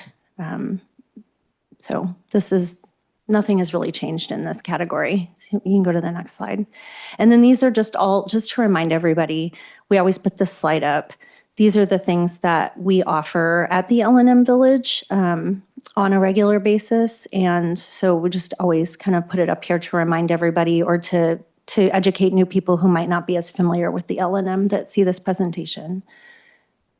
Next slide. Now it's Stephen's turn. So this would just be a recap of what I started with. If you notice on the bottom, the thing that changed is the Measure O pathways to sustainability. At the time that I put these slides together, we didn't know if it passed, but it did. And that's the update to this slide. Next slide. And really the challenges are the same, aside from housing vouchers, which we can't control. Additional interim housing units, permanent supportive housing units, unrestricted funding, multi-year contracts are always good. I think one thing too right now is looking at the shift and when that shift is going to start to happen between our interim housing program, not just the L&M, but these other units we have, at what point can we start to flip them to being permanent supportive housing? And, just kind of making sure that people are ready for that switch, because once that flips, they're now in a lease. And if they're in the lease and they're not successful in that lease, then they get an eviction. And then they're not chronic, and then they have to wait a year, and it's a whole mess. So we just want to be really careful about not putting people into permanent housing too quickly before they're ready, because it can be a more traumatic and arduous process on the back end of that if they're not ready. So that's kind of a challenge right now too, is kind of we're at the point where we need to start looking at that with each individual person. Opportunities, employment connections, Dry Creek Common set-asides. Heritage Park in Windsor is going to have, I believe, 8 units that are coordinated entry units, which will qualify to apply for. Coordinated entry is county-wide, so there's a good possibility some people could end up in those units that aren't homeless in northern Sonoma County, but the people who are here can select to be in those units. And we'll be providing case management at Reach for Home for those units. So we're heavily involved in that project as well, just like Dry Creek Common. And yeah, that's it. So if there's any questions, we're happy to answer. Thank you very much. Before we get to questions, comments, I'm going to open it up to a public comment first. And so if there's anybody who'd like to speak on this item, come forward. Welcome.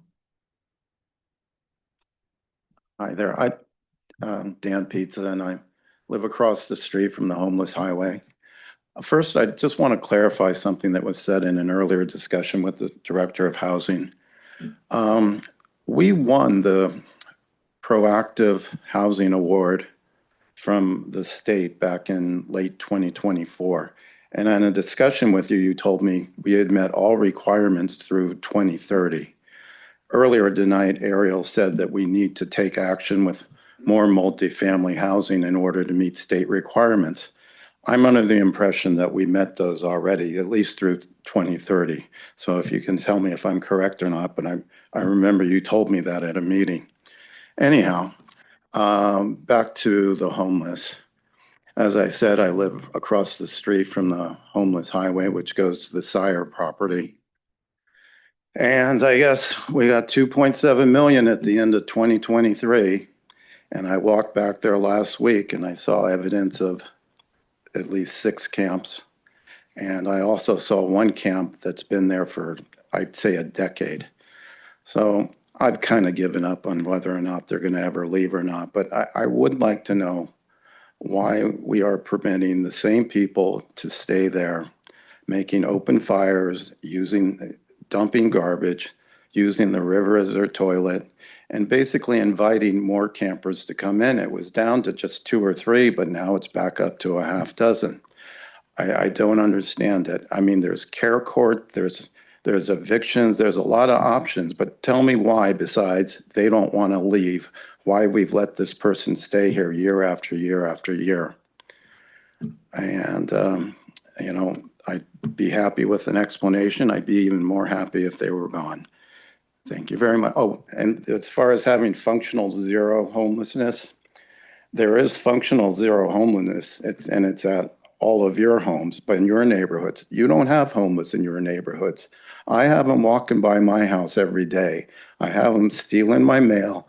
My neighbor has them taking showers with their hose and dumping their garbage across the street from me. This is my problem. I realize it's not yours, but I've been coming here for 6 years talking about it, and it's still not fixed. Thank you.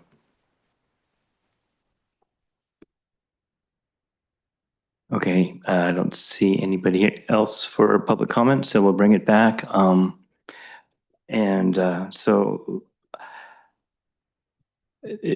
you want to address those questions first before we discuss this?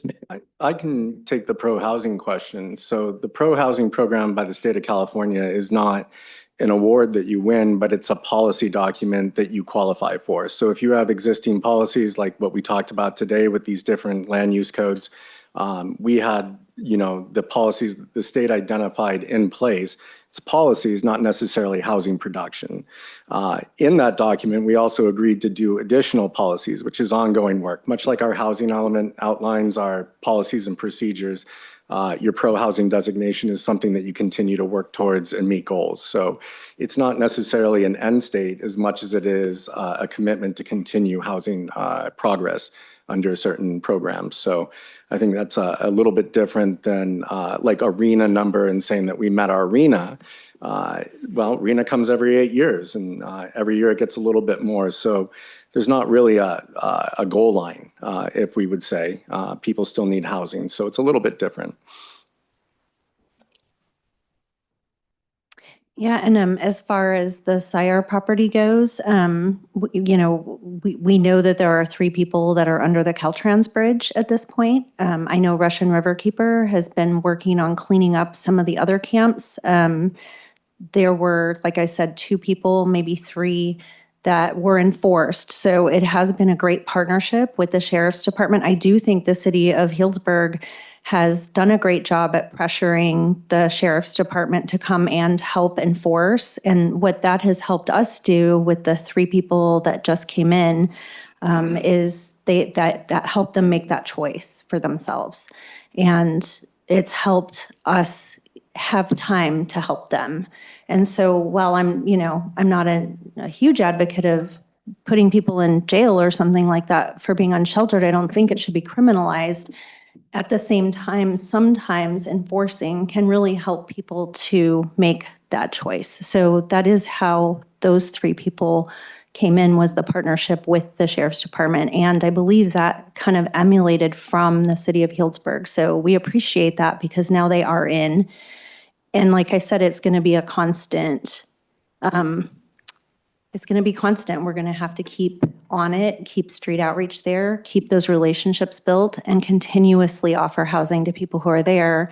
And the people who are there right now were in housing before, so just trying to get them back. And I think that's where we are. And we're going to just keep working on it. We're not going to let it go. So we're not going to give up. Thank That's where you. we are. Okay, questions? Go ahead, Councilmember Higley. Yeah, it's nice to see where we are today, considering where we started and the kind of the overlapping funding requests and the initial meeting, 10 some years ago that we had about bringing the different nonprofits together and try to get coordinated on accessing funding to, everything that happened to get to where we are in context of where we were at some of the worst periods that we had. I guess my question is, in all of this, we've been very successful where we were able to buy the L&M motel. We have our community has supported, funding for affordable housing, which we're able to use, and we've been, because of the success of everything that you've been doing and Reach for Home's been doing, we've been able to get additional grant funding. And I guess my question is, what's the exit? I mean, ultimately the goal is, I don't want to see something where we're just constantly funding for the next 50 years, units everywhere that just keep going and going. We've already heard there's an end of shelf life and what we're looking at with funding options. So I kind of wanted to hear kind of your hopeful message. We talk about functional zero and what you see Reach for Home. Where do you see it in 5 years? And then maybe 10 years, if you can look out that far, like what are we looking at in the future with, the funding? Is there a way to start? I like your idea of getting people into permanent housing. Completely agree. We don't want to do it too fast because then you're back at the line. I get all that. We're having success. What does that look like the next 5 years and 10 years? That's a great question. And if I had a crystal ball, no. I do think, though, kind of what our next steps are is just continuing the system we have and making sure that we don't pull back on it too soon. I'm hopeful that down the road, in 5 years, it'll be more prevention. So we're still going to have case managers working with people, but I'm hopeful that at some point we'll be spending more on keeping people in their housing than on, needing to have a lot of subsidized housing. Because hopefully in 5 years, we'll have some more housing vouchers. There'll be other tools. And the city is focused on getting more affordable housing. The whole conversation I just listened to was that. So, I'm hopeful that down the road, we'll be able to have less interim housing. I'm not sure that the funding is going to look a lot different. It might, because we might not need quite as many programs to kind of stand up that interim housing, because the good news is if we can get to functional zero for chronic homelessness, literally homeless individuals are a little bit easier to house because they haven't been homeless for as long. So we might not need as many programs. We can cut back on some things. But we have the system, and we're going to need that system for as long as I know, until we don't. It's kind of a hard question to answer. And I think that as a community and as Northern Sonoma County, we have to just keep our eyes on it. And when we can peel something off, we'll slowly peel it off. And we're just going to have to do it when it makes sense. And it's hard to really say what 5 years from now looks like. I know I can say with pretty good confidence that from 5 years from now, you shouldn't see very many people who don't have housing, which was our ultimate goal. And we're getting there. We every year have had a decrease. The 9 people that are really hard to house, I think, we might have a few of those because that's going to involve the county and a lot of other resources that we can't control necessarily. Okay, I appreciate that. And I think, all of us like hearing the individual success stories. That's really what we're here to try to help people get on their feet so that they can get off the system and sustain themselves and things like that. And so, just thank you for everything that you're doing. And just in my mind, I'm thinking, okay, what's next? What are we looking beyond? I don't want just turning the same. So I appreciate that we're kind of looking toward beyond functional zero. Yeah, I mean, one of the conversations that Stephen and I have been talking a lot about is, how many units of interim housing will we need long-term, all of those conversations. And I think it's a little early to put a number on it yet, but those are conversations we're having.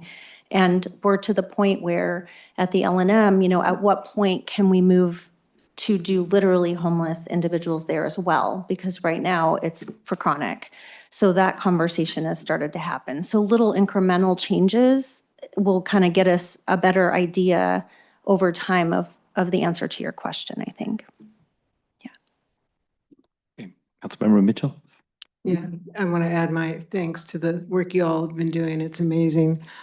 Ever since I've been on council, this has obviously been an issue, and I've been on many, many committees and conversations. And to find us at a moment where we're talking about functional zero and next steps is pretty great. It's almost hard to believe, and trust at this point. So I know that there's ways to slip back the way you've talked. But yeah, I just want to say how inspiring it is that we're at this point now here. I don't know if this is a countywide, if the county is doing as well as this North County. Maybe that's a question. Do you know their situation at this point? Yeah, the philosophy of functional zero and of Built for Zero is being worked on countywide. It is a countywide initiative. I think that maybe Rohnert Park in that area is getting close. Also, I think that they're kind of where we are maybe. Is it? I can jump in. In the last homeless count, we did see a reduction across the county as well. So I think what we saw was a lot of the home key projects kind of catching up to speed. And you'll notice the communities that did implement that, where there wasn't interim shelter before, really saw a huge reduction. And I think that that's one of the challenges too, is that we were so successful in getting Project Home Key projects that the maintenance of effort that comes afterwards seems a little bit overwhelming when you have that much infrastructure. But it did show results. But I think in the North County, we've had the largest or the most significant drop in the percentage of homeless year after year within the entire county. And I just want to ask about Measure O money. That's a tax, right? And last I heard, there was a lot of money that had been accumulated in that, and they're just now starting to distribute it. And that money will continue. It's not based on the federal government, right? So why is it running out so quickly? So, I was able to, kind of discuss this with Director of Health Services, and what he demonstrated to me or indicated to me is that a lot of that money, for example, what I mentioned about the state shifting money to housing that used to go to behavioral health services is going to have to be backfilled somewhere. And so Measure O, what he demonstrated in the future years, is really heavy towards the behavioral health, towards care facilities for mental health.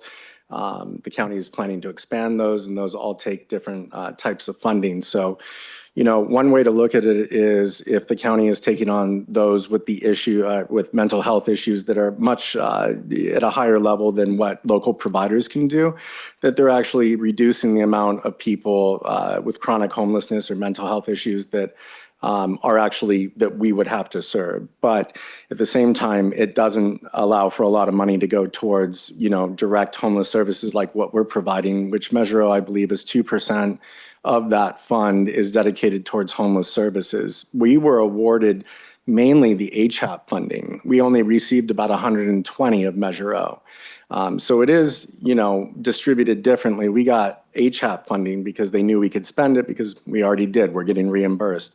But that kind of demonstrates that it wasn't a huge award out of Measure O for us. It was truly a mix of different funding sources. So by his, presentation on that, he's indicated that it's pretty much over the next couple of years already kind of spoken for. And I guess so, if the county is helping the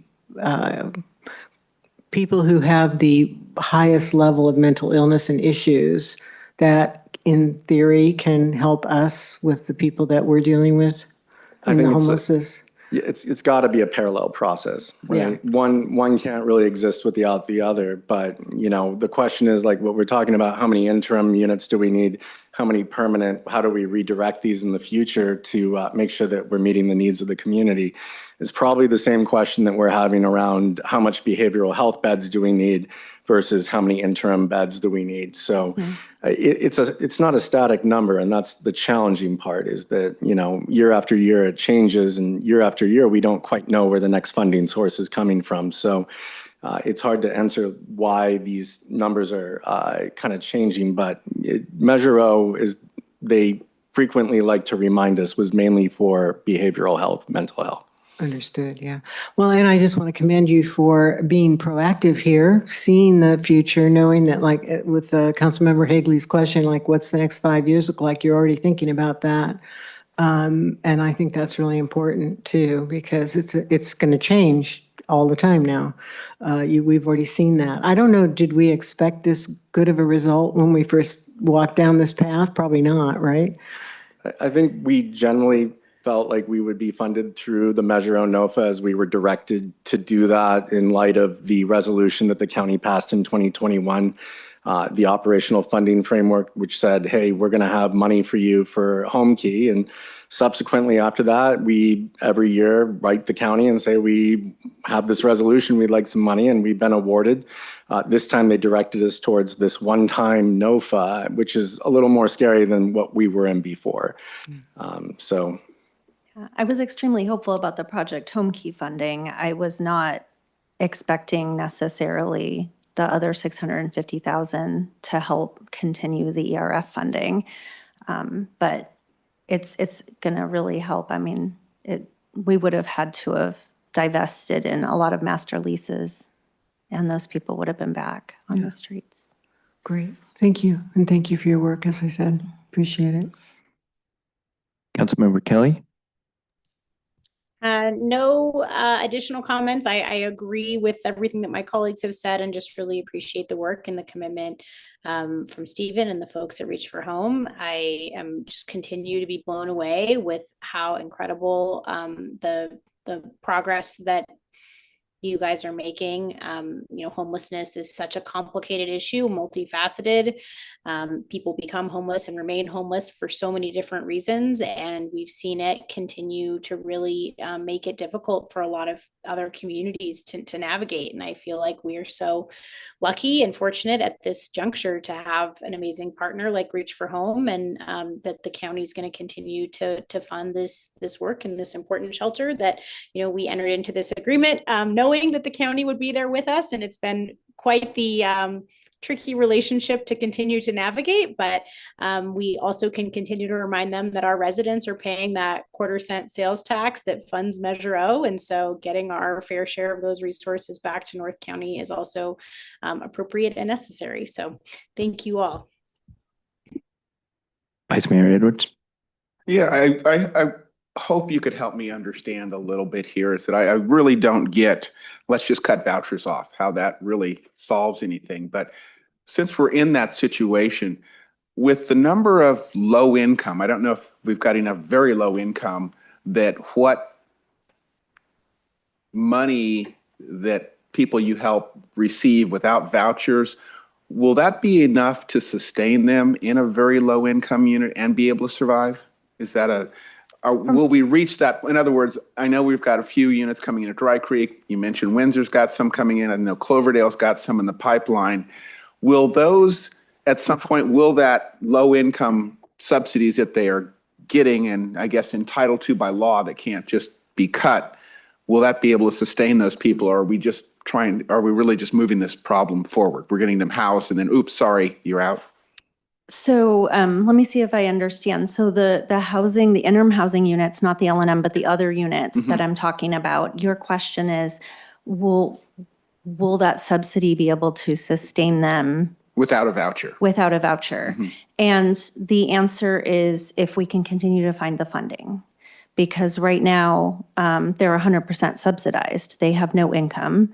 And we're working with them to try to increase their income by not only social services, by jobs and training and trying to help them. Like, for example, right now there's a small group trying to start a micro business of art, wood clocks. Like, I mean, we're trying to help them find creative ways to make money to help increase their income. Right now, those units are 100% subsidized, and without the Measure O funding, we would only be able to sustain part of them. So the answer is no. Without private funding or without grant money, we would not have the money to sustain the other units at this point. So like disability is not enough in this county, in our environment to survive. Okay, great, No, great to not at understand all. that, where some areas it can. Yeah. You know, and so if we can increase the income, which is what we're working on in the case management, and it kind of goes also to the comment earlier, like, where do you see us in 5 years? You know, if we can continue to try to increase income for each person, which is one of the goals of our program, then, you know, there'll be a meeting in the middle where they'll have a little income and we'll need less subsidy, you know? So we're hoping to kind of continue that pattern. But we're working with humans who have disabilities and different mental health issues. So it's not always easy. It was nice to hear that you're developing small businesses, because I know that that was one of the things you were talking about, of having classes, trying to get them going forward in entrepreneurism. And that really is a good way to help them establish and really get back into being contributing members of society. I wanted to dive into some ugliness here. In 2024, the Heller situation, where we had a difference in law enforcement being able to come in. How is that working? In other words, the sheriff now has the ability to contact these people. We're humans. We're not able to just reprogram us and send us on our way. What practically does it look like when we've all reached, some of us have reached out to the sheriff, the city has reached out, you've reached out, our police chief. It's always, well, it's their area of responsibility. But now it seems like the sheriff is there. What actually happens when the sheriff goes to the river, contacts a person? What happens after that? Because we've got a resident that's not seeing any results. So I'm curious. I think he has a question of what's going on, what's taking place. How does this move forward? Right. So with the original people that were there, that were part of the original group, what happened is the sheriff would come and they would cite the individuals. They went multiple times, cited them multiple times. And then after multiple sightings, it's my understanding, and this is just what I've been told, I wasn't standing there, you know, when it happened. So I apologize if this is a little off, but my understanding is that at some point they give them a time certain that they need to clear and get off of the property. And so what has been happening is, as the sheriff does that, our street outreach worker, as well as Russian River Keeper, they're actually doing outreach work also. They're not just clearing trash, but they have relationships with these individuals. And so they're coming in behind and also helping to try to nudge them into interim housing. We have rooms on hold at the L&M that we kept open for probably 2 months while this process happened, until we could get them to make that choice to come in, and they finally did. But it takes several months for some people. And the other alternative is they get arrested, taxpayer dollars, they go to jail, right? And then when they get out in 30 or 60 days or whatever, because it's, you know, not that big of an offense, they will just go right back. So we're really trying to work with law enforcement, and they've been very helpful in getting people to the point where they will try to come to the L&M and just give it a try. And then when they're there, give them all the supports necessary to make it to where they want to continue and they want to work towards housing. So I think in a nutshell, that's kind of how it's been working. The people that were referenced earlier are people that were in the program that decided to leave or that had to take a break. And so we need to now continue to do that and bring them back in. I mean, that's just part of what we're going to have to keep doing. And so when you say a citation, I mean, if you have nothing If you say, I've got to give you $1,000, I can laugh at you and going like, where are you going to get that from?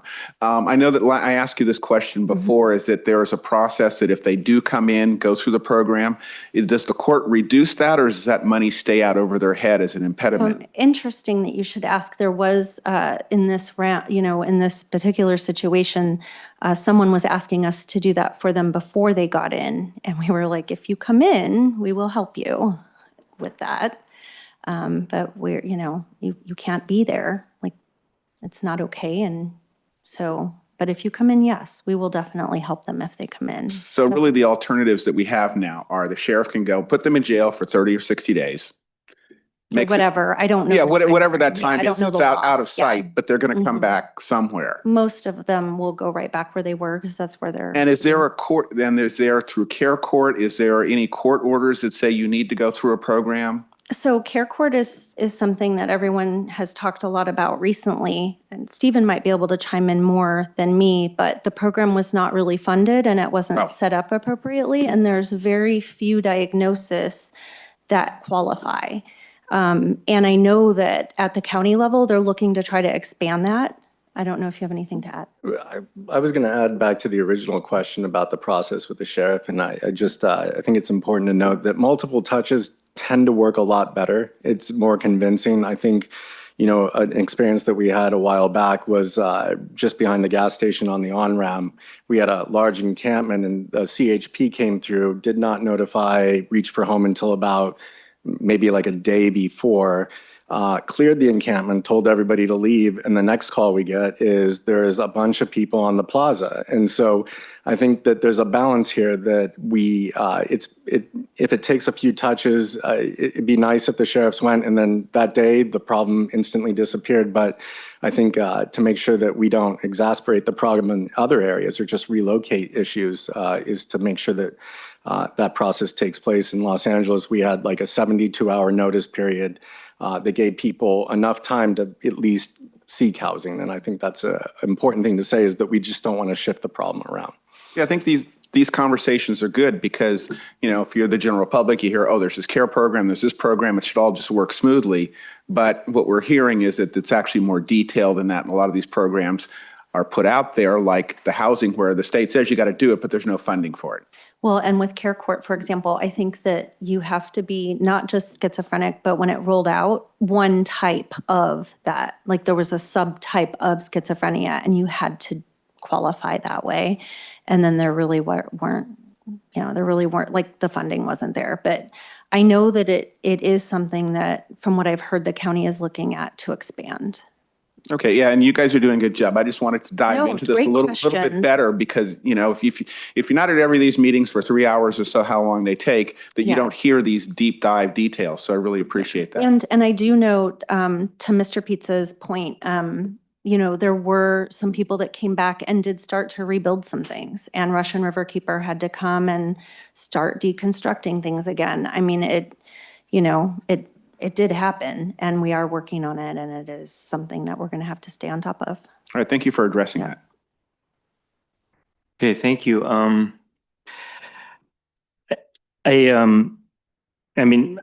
It kind of goes without saying that not only are your successes impressive and well demonstrated, but that the approach that you're taking is really, I think widely known in, not just in Healdsburg, Sonoma County, but throughout the country or wherever, that the process of connecting people with resources and housing is really the only effective way of dealing with this. And the stories you relate about people coming out of jail and coming back to the river or whatever they're repeated often. And so we understand the method, the path, and we're seeing great results because of it.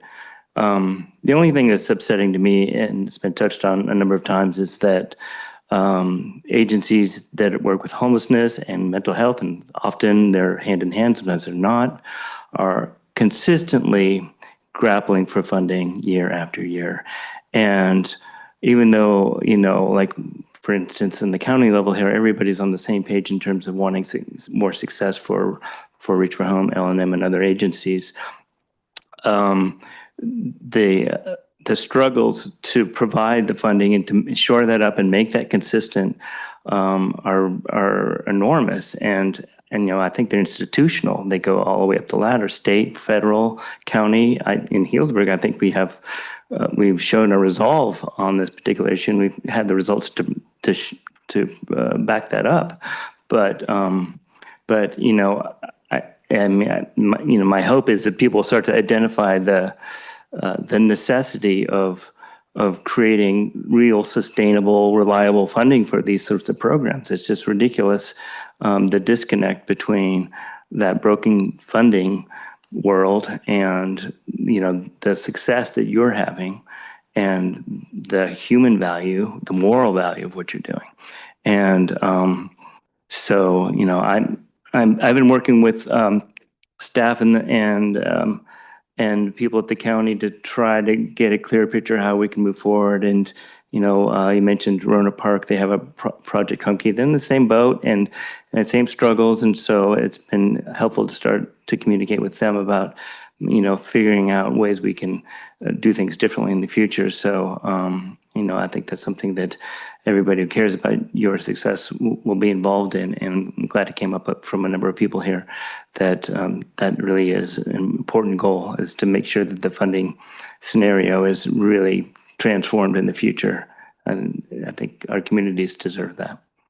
So I don't have anything else. I think we're completed here. So thank you once again very much for all the work you're doing. A great presentation. Thank you for all of your support, as always. We just really enjoy the partnership, and we see the impact of what it means to work together as a community. And so thank you for that. You usually mention how many Thank people transition from L&M. Each quarter. Sorry, public comment on this item is complete. So we're moving on to item 8B, fiscal year 2025-26 mid-year financial update with Finance Director Katie Edgar.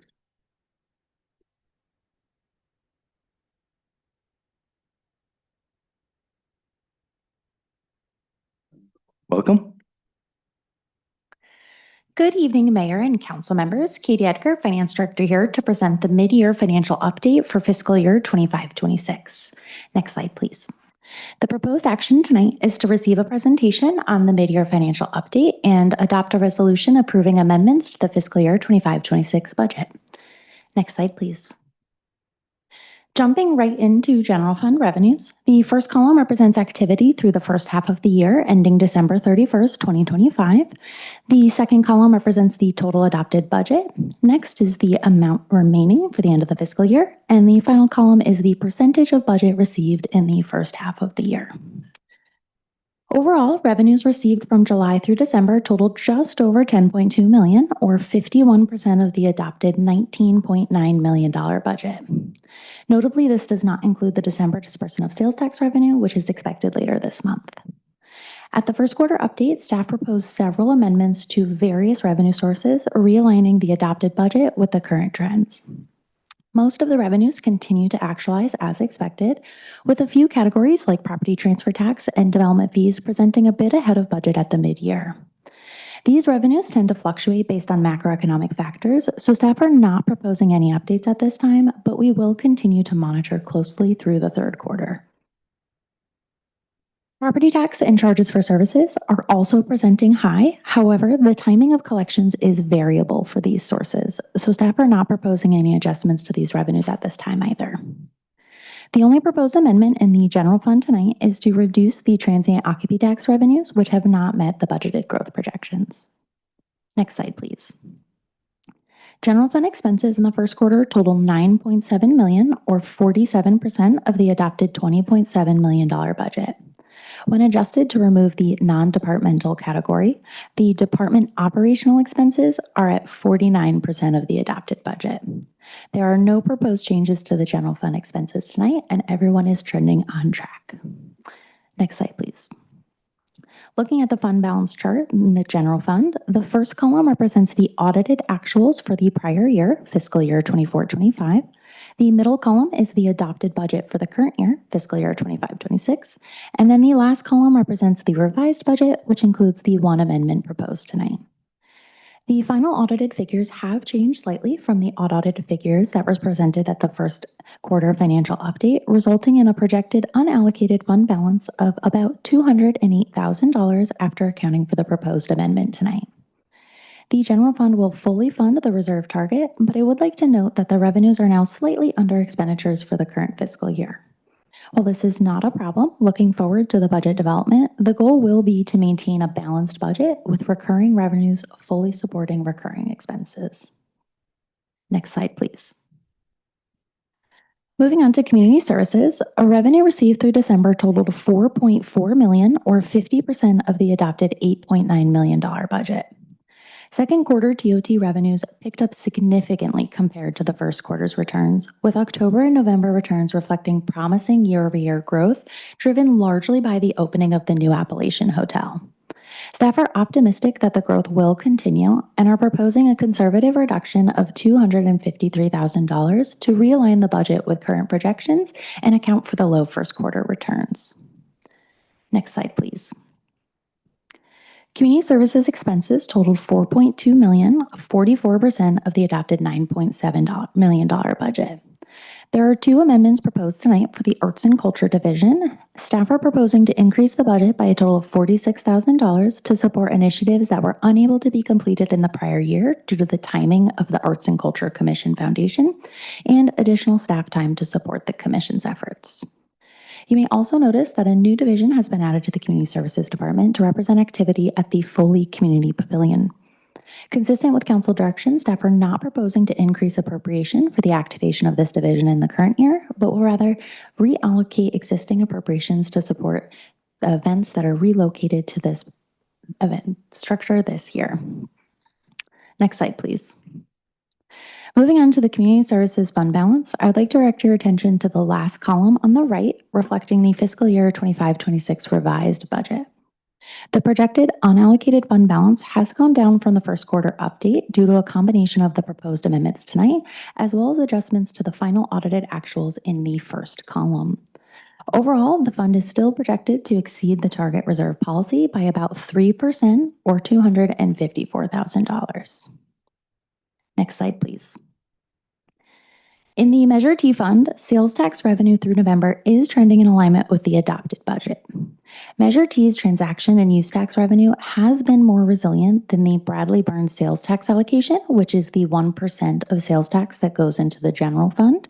And this is because the transaction and use tax is collected on online shopping that is delivered to Healdsburg, in addition to the brick and mortar stores that are located within the city.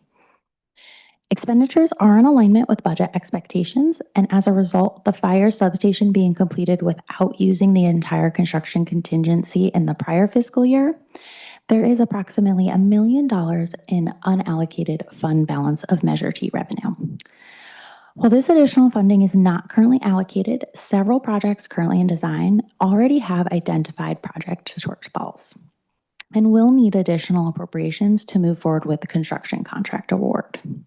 These projects include the March Avenue Reconstruction Project, which is up next on tonight's agenda, as well as the Powell Abbott Johnson Pedestrian Crossing Enhancements Project and the Grove Street Neighborhood Plan Implementation Project. Staff will return to council at the time of construction contracts award for each of these projects to request any additional appropriations as needed. Next slide, please. Moving on to the enterprise funds, water utility rate revenue for the second quarter continues to trend ahead of the seasonal averages. Overall water consumption was down for the second quarter. However, residential usage trends shifted sharply, with a reduction in Tier 1 usage and an increase in Tier 2 and Tier 3 usage. The data suggests that the average water user has reduced their consumption, but the high users have increased their consumption. Staff are not proposing any adjustments at this time, but will continue watching the usage patterns closely throughout the third quarter. The estimated remaining working capital is about $900,000. However, there are two large capital projects replacing water and wastewater utility infrastructure on Healdsburg Ave and Brown Street that are currently in design, with anticipated construction shortfalls that will need additional capital contributions in the near-term future. Next slide, please. Utility rate revenues in the wastewater fund are trending in alignment with the projected budget, and there are no proposed amendments tonight. The wastewater fund is projected to meet both the operating reserve and the rate stabilization reserve targets, with approximately $478,000 available to support the additional capital needs in the aforementioned projects. Next slide, please. Utility rate revenues in the electric fund for the first half of the year are trending ahead of the projected budget, largely due to increased consumption. Second quarter usage was about 7% higher than the prior 5-year average and about 1% below the previous year, suggesting that the rise in consumption experienced in the previous year is being sustained due to the new users that have been added to the electrical grid. And this is compounding with the effects of the seasonal consumption shifts that we experience in the winter months. The city has also continued to receive revenue from the sale of renewable energy credits, with approximately $890,000 received in the first half of the year. The only amendment staff are proposing at this time is a small $3,000 increase in expense funding for an electric capital project that had some additional closeout costs. The electric fund is currently projected to fully fund the 50% reserve target and the capital reserve, with an additional $2 million in remaining working capital. The additional working capital largely reflects the revenue received from the sale of the renewable energy credits, which totals $2.8 million to date. Staff are continuing to explore opportunities to deploy these funds consistent with previous council direction, which prioritized exploring solar with battery storage projects and undergrounding projects. Staff will return to council with an update on the Grove Street undergrounding project on March 16th. Next slide, please. This slide summarizes the 6 amendments that are proposed tonight. The first 3 are related to the proposed reduction to the TOT revenue in the various funds. The next 2 are the increases to the operational expenses for the arts and culture program. And the last is the closeout costs associated with the capital project for electric. Next slide, please. As a reminder, the proposed action is to approve the amendments to the fiscal year 25-26 budget. And that completes my presentation. I'm happy to answer any questions you may have. All right, thank you very much. Let's go ahead and open it up to public comment first. Does anybody want to speak on this item?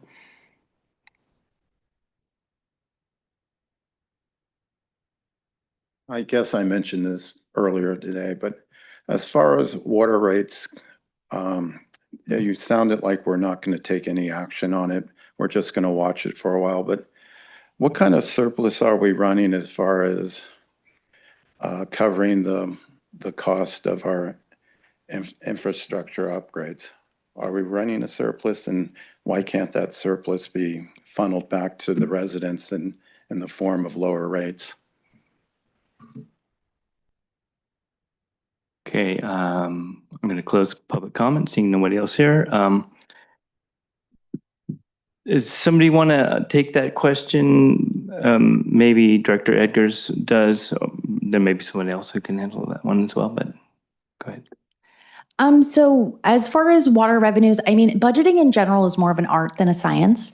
I wish I had a crystal ball to know how much water people were going to use and what types of uses that would be used in. Unfortunately, we don't. So the best thing we can do is look at kind of seasonal trends, look at what happened in the past, and different things that we know are going to happen, like new users coming online, and do our best to project what their usage would be based on similar use types. And so currently there are slight overruns. We're looking nothing that would be a significant impact if we were to try to refund customers. There's not enough overage that it would make a difference to an individual customer. It would also require a pretty much complete review of the rate setting process in order to allocate those funds to the appropriate users. As I mentioned, the Q2 usage, it was really the third tier users who were driving up those costs. So we can't just take those monies and give it back to everyone. It really has to go back to those usage groups that were performing different than expectations were. So it's really a complex kind of process. And as far as the capital projects and the infrastructure needs, budgeting, again, we do our best to provide budgets based on our engineer estimates, but we are at the mercy of the construction bid process. So while we may think, based on current material costs and expected past practices that we've had in different bids, the actual construction bids that come in are out of our control. And so we do our best to provide a budget. But as I mentioned, many of the projects, as we continue, sometimes design takes a year, sometimes it can take up to 2 years. And during that time, inflation rises, costs go up, the market and the conditions in the bidding environment can change as well. And so with all of those factors, we are seeing additional needs. Like I mentioned, we have 2 water and utility projects that are currently in design. And as we refine the scope, we already have anticipated that there will be some shortfalls. So there's definitely not a surplus.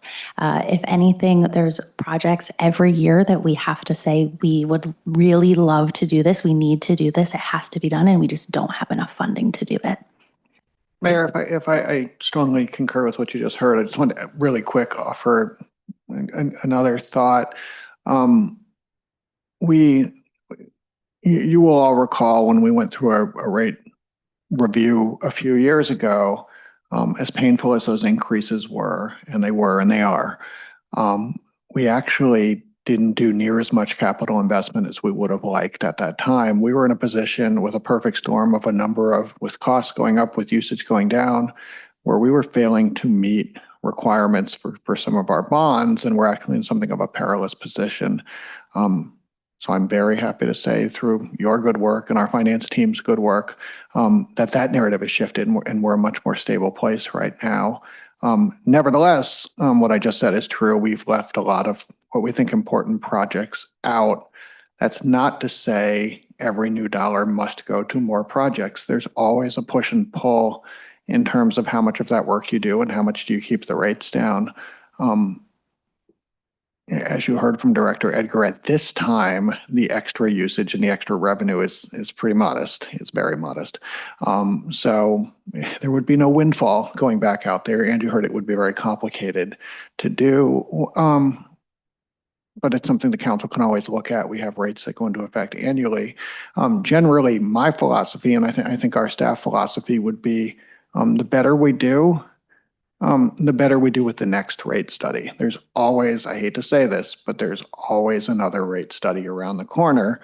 And it's my strong hope, and I imagine yours as well, that we're not looking at numbers like this in the future. Nobody has fun when the numbers are in the double digits. So, my personal philosophy and what I would recommend is something to consider is, when we do a little bit better with revenue, one, let's just watch it. It's only been a few months. It hasn't been a whole lot. Let's see how this year plays out. But also, to the extent that if it does continue, well, we're not that far away from another rate study. I don't look forward to it, and you all don't, but hopefully if we're in a better position, we'll have much more palatable numbers going out to the community. So at this point, that's my goal. Thank you for that clarification. Appreciate it. Okay, we'll bring it back to council then. I'll go ahead and start with Councilmember Kelly. I'm anything? prepared to make a motion. I'm no additional comments at this time. Okay, Vice Mayor Edwards. Yeah, thank you very much for the clarification on that, because last meeting I had a whole bunch of questions and you said that the water usage went up, and it kind of threw me for a loop there. And I had to kind of do some rethinking and looking into our bond rating. I mean, the slight difference of a AA- to AA stable is quite significant in a city. So thanks for getting us to that point. The other thing that I went back and looked at when we were talking about it in May is I asked a specific question of how much capital improvements, what would that dollar amount be? And I went back and looked at that meeting, and it was 20 million on water, 20 million on sewer. So I didn't see in this report that we have had that $80 million come in. I see we're chipping away at it slowly. But really, when it comes down to it, what's concerning to me, and it was back then, is that when times get difficult, those at the lower income are the ones who make the cuts. It always falls on the lower income ones. And I just, there's nothing we can, we're seeing how it goes. And I think that, this is in the back of my mind for the next rate study, is that obviously, to me, the rate changes that we made were not tiered correctly. We're still short on the funding, but it hurts to hear that those at the lower level are the ones who are really making the sacrifice. So that's something that I'm thinking about, and it's going to be on my mind at every rate hearing. So thank you for getting us back, getting us out of that AA minus to stable. Appreciate that, but we still have a long ways to go based on that 80 million that we were originally starting to chip away at. So thank you. Member Mitchell? Yeah, I just had a couple not so broad questions as that, but specifically, I see a couple of areas in community services that seem really high on their budget side. The recreation programs and the swim center are seem pretty high for halfway through the year. Can you explain that? Absolutely. So the swim center is really seasonality. We, for example, at the mid-year last year, we were at 77% expended. It's really just because of the season of which they're open. Most of that season is the beginning of the year. I think we only open for like 2, maybe 3 months towards the end of the year. So that is very expected seasonal trend. Recreation program also has some seasonality because they do a lot of programming in the summer months. We are looking into, I believe it's the 83% is high for seasonal trends, and it is largely driven by part-time staff costs. We are currently doing a comprehensive review of the allocations for part-time staff among the different divisions. We have had a lot of changing staffing of part-timers. We have almost 200 part-time staff that support the program, and the payroll support of that is very complicated. So we are currently reviewing that, and there may be some changes in where that cost gets reallocated towards different divisions. But overall, as a whole, community services is on track. Great. Yes, thank you for that. Also, you talk about the fire substation project that was completed and money was released back to appropriations. So does that mean it came under budget? Yes. So when we award a construction contract, typically there is a contingency that's awarded. It can vary from 10 to 20% is pretty standard. And that is to allow for change orders for unexpected events. We thought we needed to dig 10 feet down. We actually needed to dig 12 feet down. Kind of things like that that can increase costs or sometimes decrease costs. And so in the fire substation, they did not use the full contingency that was awarded for the project. We also were able to, the numbers that we had, so the fire substation was funded in a combination of contributions from the developers. So we had some funding from the Montage development as well as the North Village development. And those funding numbers specifically from North Village, who had started the project, were estimates at the time of the budget development process.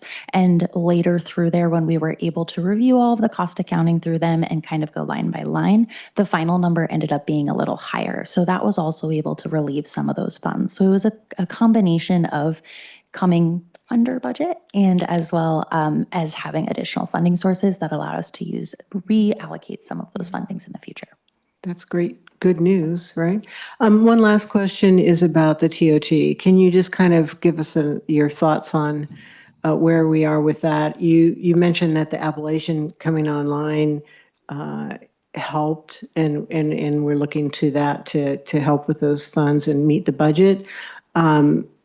Is it performing the way we anticipated? And just kind of generally tell us where we are, because we're really dependent on a lot of those funds. We absolutely are. So the budget had pretty aggressive growth. We were at almost 8 to 9% year-over-year growth. We've adjusted it down to about 6% year-over-year growth. And most of that growth was really expected from the new hotel coming on board. We are definitely happy with, obviously, the performance of that hotel, that any new hotels, it's always a gamble on whether it will saturate the market and it'll take away from other hotel stays, or if it will truly be a boost. Again, I don't have a crystal ball, so we do our best to project based on kind of the factors that we've seen and how they've impacted it in the past. But overall, we do think that based on the second quarter growth, which was very strong, that we hopefully should be able to actualize those revenues. But the third quarter will really be where we'll see, because oftentimes a lot of hotels do see a very high boost when they open because they have a lot of kind of marketing and they see an increase. So it'll really, time is the only thing that's going to tell how it will perform in the long term. That's great, thank you. And I agree with your recommended budget adjustments. Just they seem quite reasonable and modest at this point. Thank you. Thank you. Councilmember Higley. Yeah, just real quick on the community services, arts and culture, the part-time wages and the operational expenses of 36,000. Can you go over that again? I might have missed it. What is that related to? Like what caused the increase? Yeah, so in the prior fiscal year, there was 25,000 that was allocated for part-time support and 50,000 that was allocated for operational initiatives to promote the Arts and Culture Master Plan. Last year, the first year of the budget, they were implementing the council goal of creating the Arts and Culture Commission, and that commission took significant time to kind of get developed and kind of get underway. And so they didn't have enough time to implement any of the initiatives that they were planning to do. So there was 46,000 from fiscal year 24-25 that was not spent. And so this action is just reappropriating those funds so that they can move forward with the, I believe it was a marketing and branding initiative, as well as the staff time that's needed to support that commission. Is they're needing more staff time than was originally budgeted for.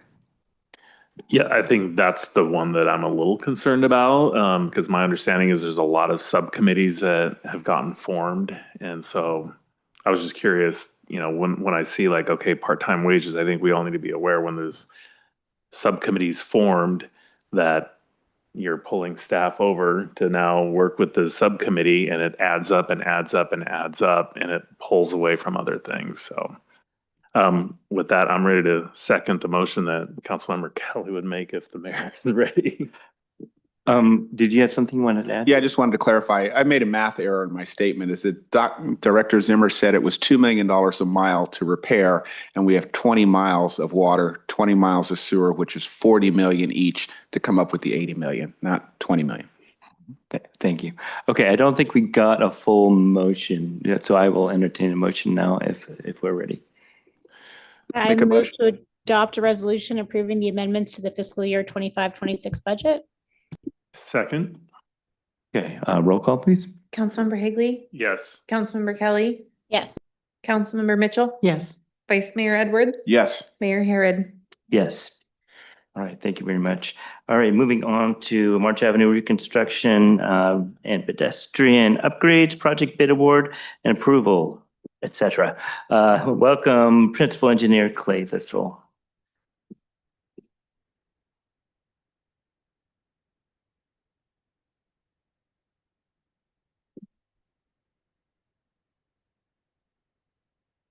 Good evening, Mayor and members of the council. Clay Thistle, Principal Engineer, Public Works Department, will be presenting to you the recommendation to award the March Avenue reconstruction and pedestrian upgrades project.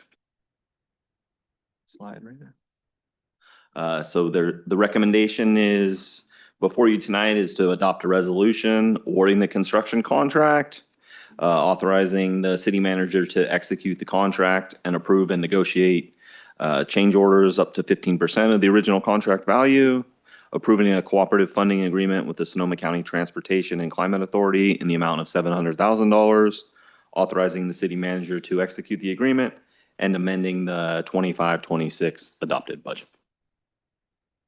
Slide, please. So just some background. March Avenue is a primary east-west route here in the city. It serves as access to schools, healthcare, among others. The pavement has been sealed numerous times over the past 10 years and suffers from wearing and delamination of those multiple seal layers. Reconstruction of the pavement is needed. Many of the curb ramps along the corridor do not comply with the current standards and need upgrades. Opportunities to cross March Avenue are limited to the single crossing at Lupine. Additional crossing and crossing enhancements are needed. The proposed March Avenue reconstruction and pedestrian upgrade project will replace water services and fire hydrant laterals, reconstruct the roadway pavement, upgrade curb ramps at all intersections, install curb line bulb outs and rectangular flashing beacons at Lupine and Prentice Drive, Install 2-foot striped bike buffer and green bike lane paint at conflict points approaching intersections. It will improve intersection visibility at Lily Street and Tulip Court by removing limited parking and replacing it with increased bike lane buffers, and improve drainage at Daisy Street. A little more background, just in April of 2024, we were awarded the $700,000 SCTA Cycle 1 program funding grant for pedestrian and bike improvements. In February of 2025 is when the council approved the design contract. And then in May of 2025, we held the community meeting to share information about the project and gather input from businesses and residents along the corridor. On June 16th, then that was the staff update, provided an update on the project to council. So December advertised for public bidding. Bids were opened in January. We received 6 bids. The lowest bid was from Argonaut Constructors for approximately $2.4 million. Bids received ranged from second lowest of approximately 2.6 to the highest bid of 3.8. The lowest bid was lower than the engineer's estimate of approximately $2.9 million by 18%. Staff believes this can be attributed to a current competitive construction market. The bid from Argonaut satisfies the bidding requirements for the project. Construction is anticipated to begin in March 2026 and be completed within 9 months. This is an estimate and will be further refined once contracts have been executed and a pre-construction meeting with the contractor held.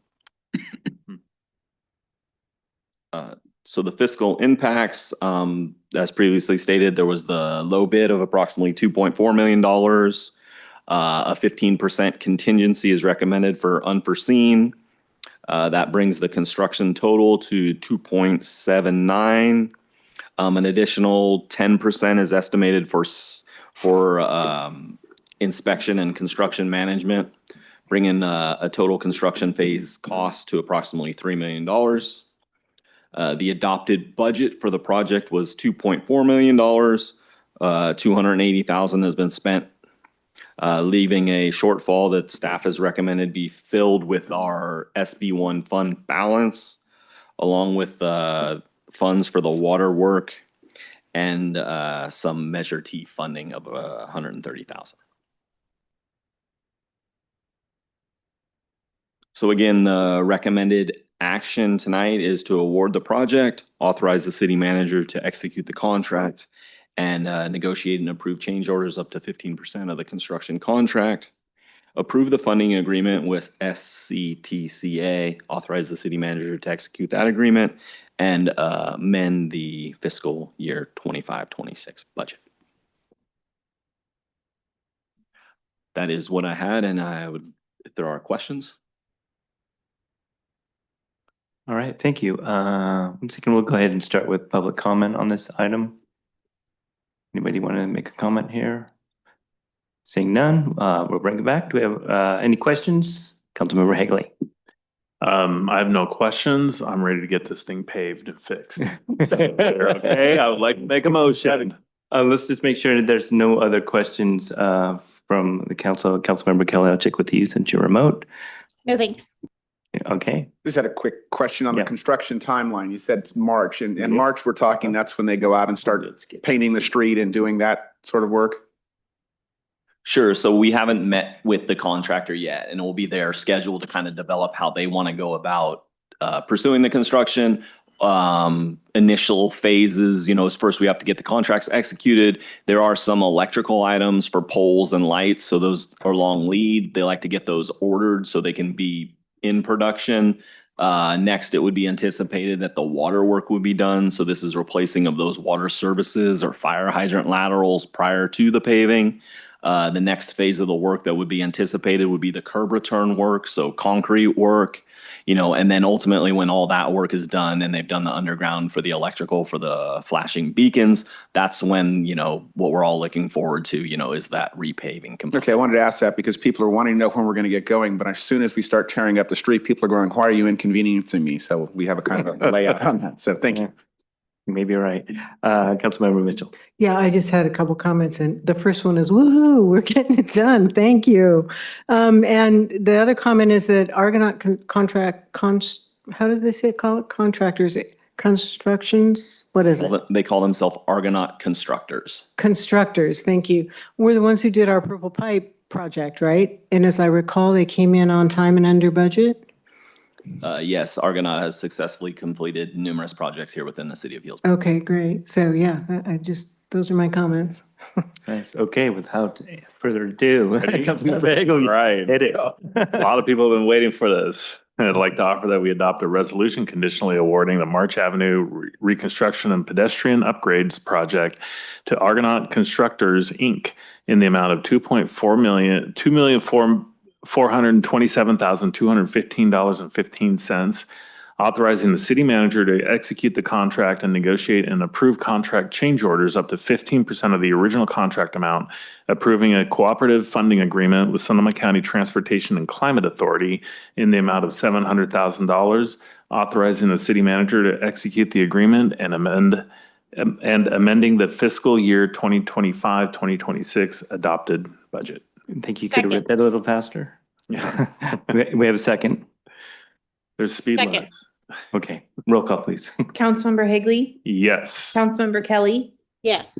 Councilmember Mitchell, Vice Mayor Edwards, Yes. Mayor Harrod. Yes. All right. Thank you very much.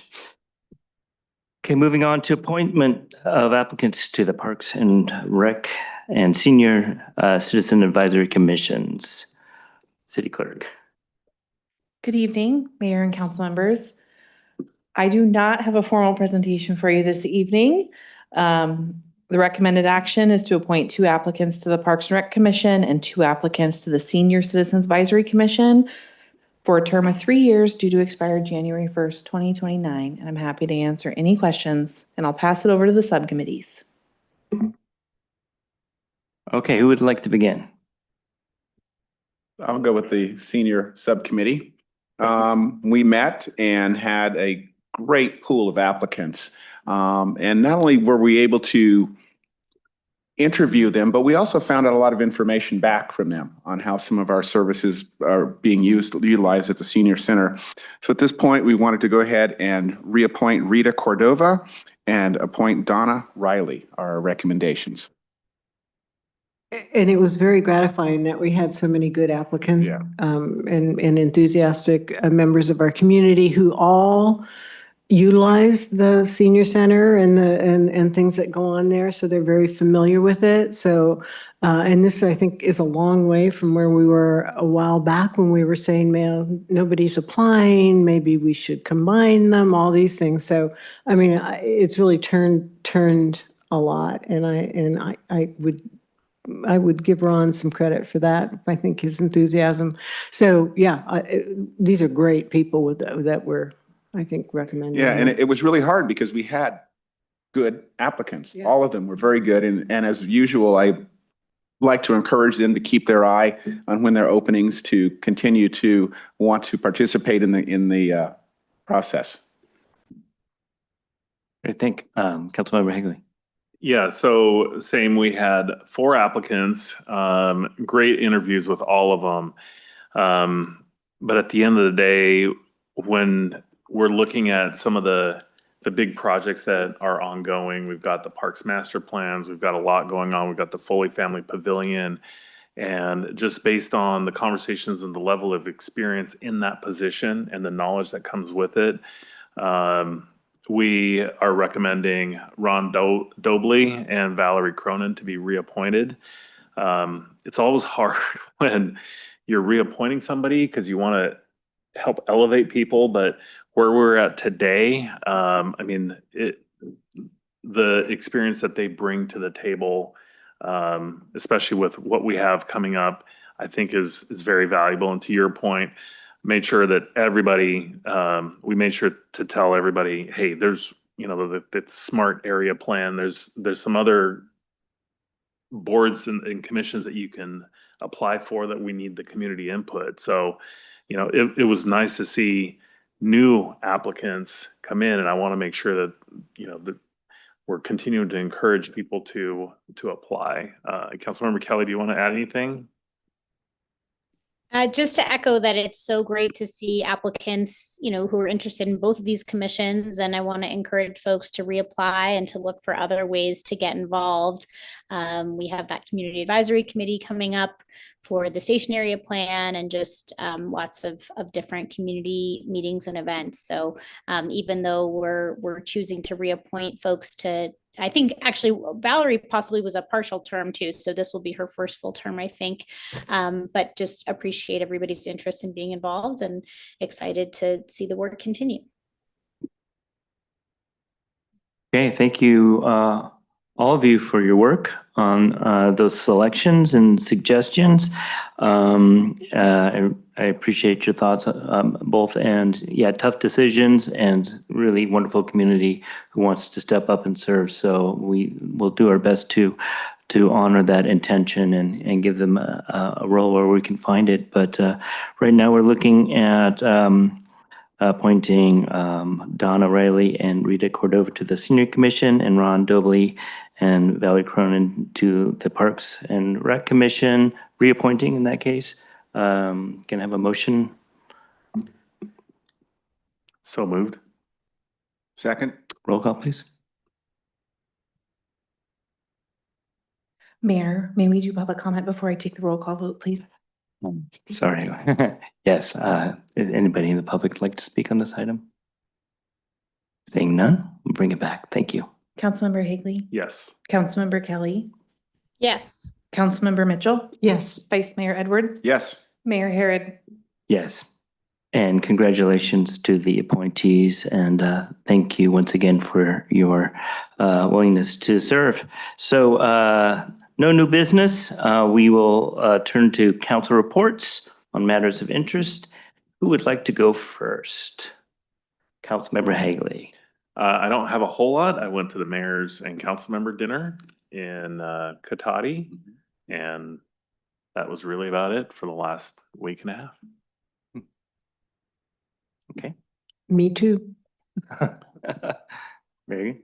I was there also with our assistant city manager and our public information officer. I also attended a meeting of there was a bicycle coalition get together that was really great, informative information on that, and look forward to bringing something forward from that meeting.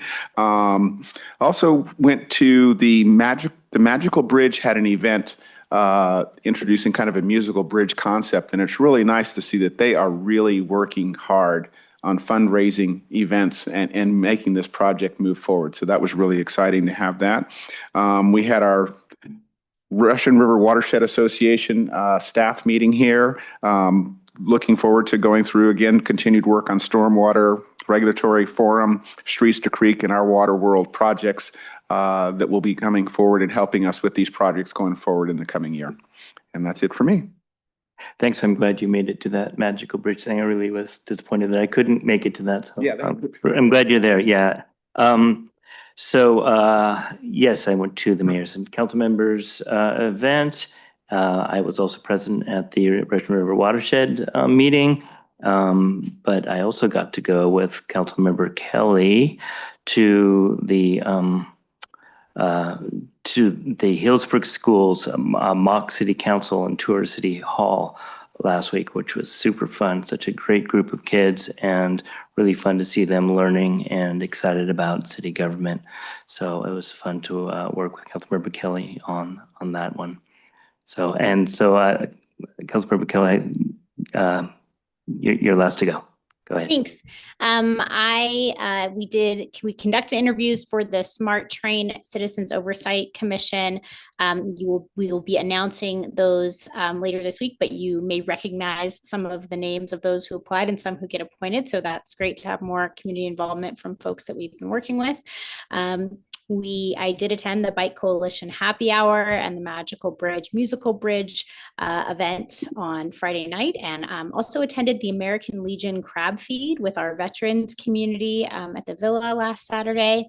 And then we had our SCTA, RCPA, or SCTCA now, Board of Directors meeting last Monday, and I'm pleased to report that I was appointed as the chair for this next cycle. So hopefully we'll continue to do work supporting our Healdsburg community. And then I think that's about it. And obviously the field trip with the fourth graders was the peak of excitement. Thank you, Mayor Harrod. Yeah, that was fun. Thank you for that. And yeah, I look forward to seeing who you're appointed to that commission. So I will adjourn the meeting at 8:44.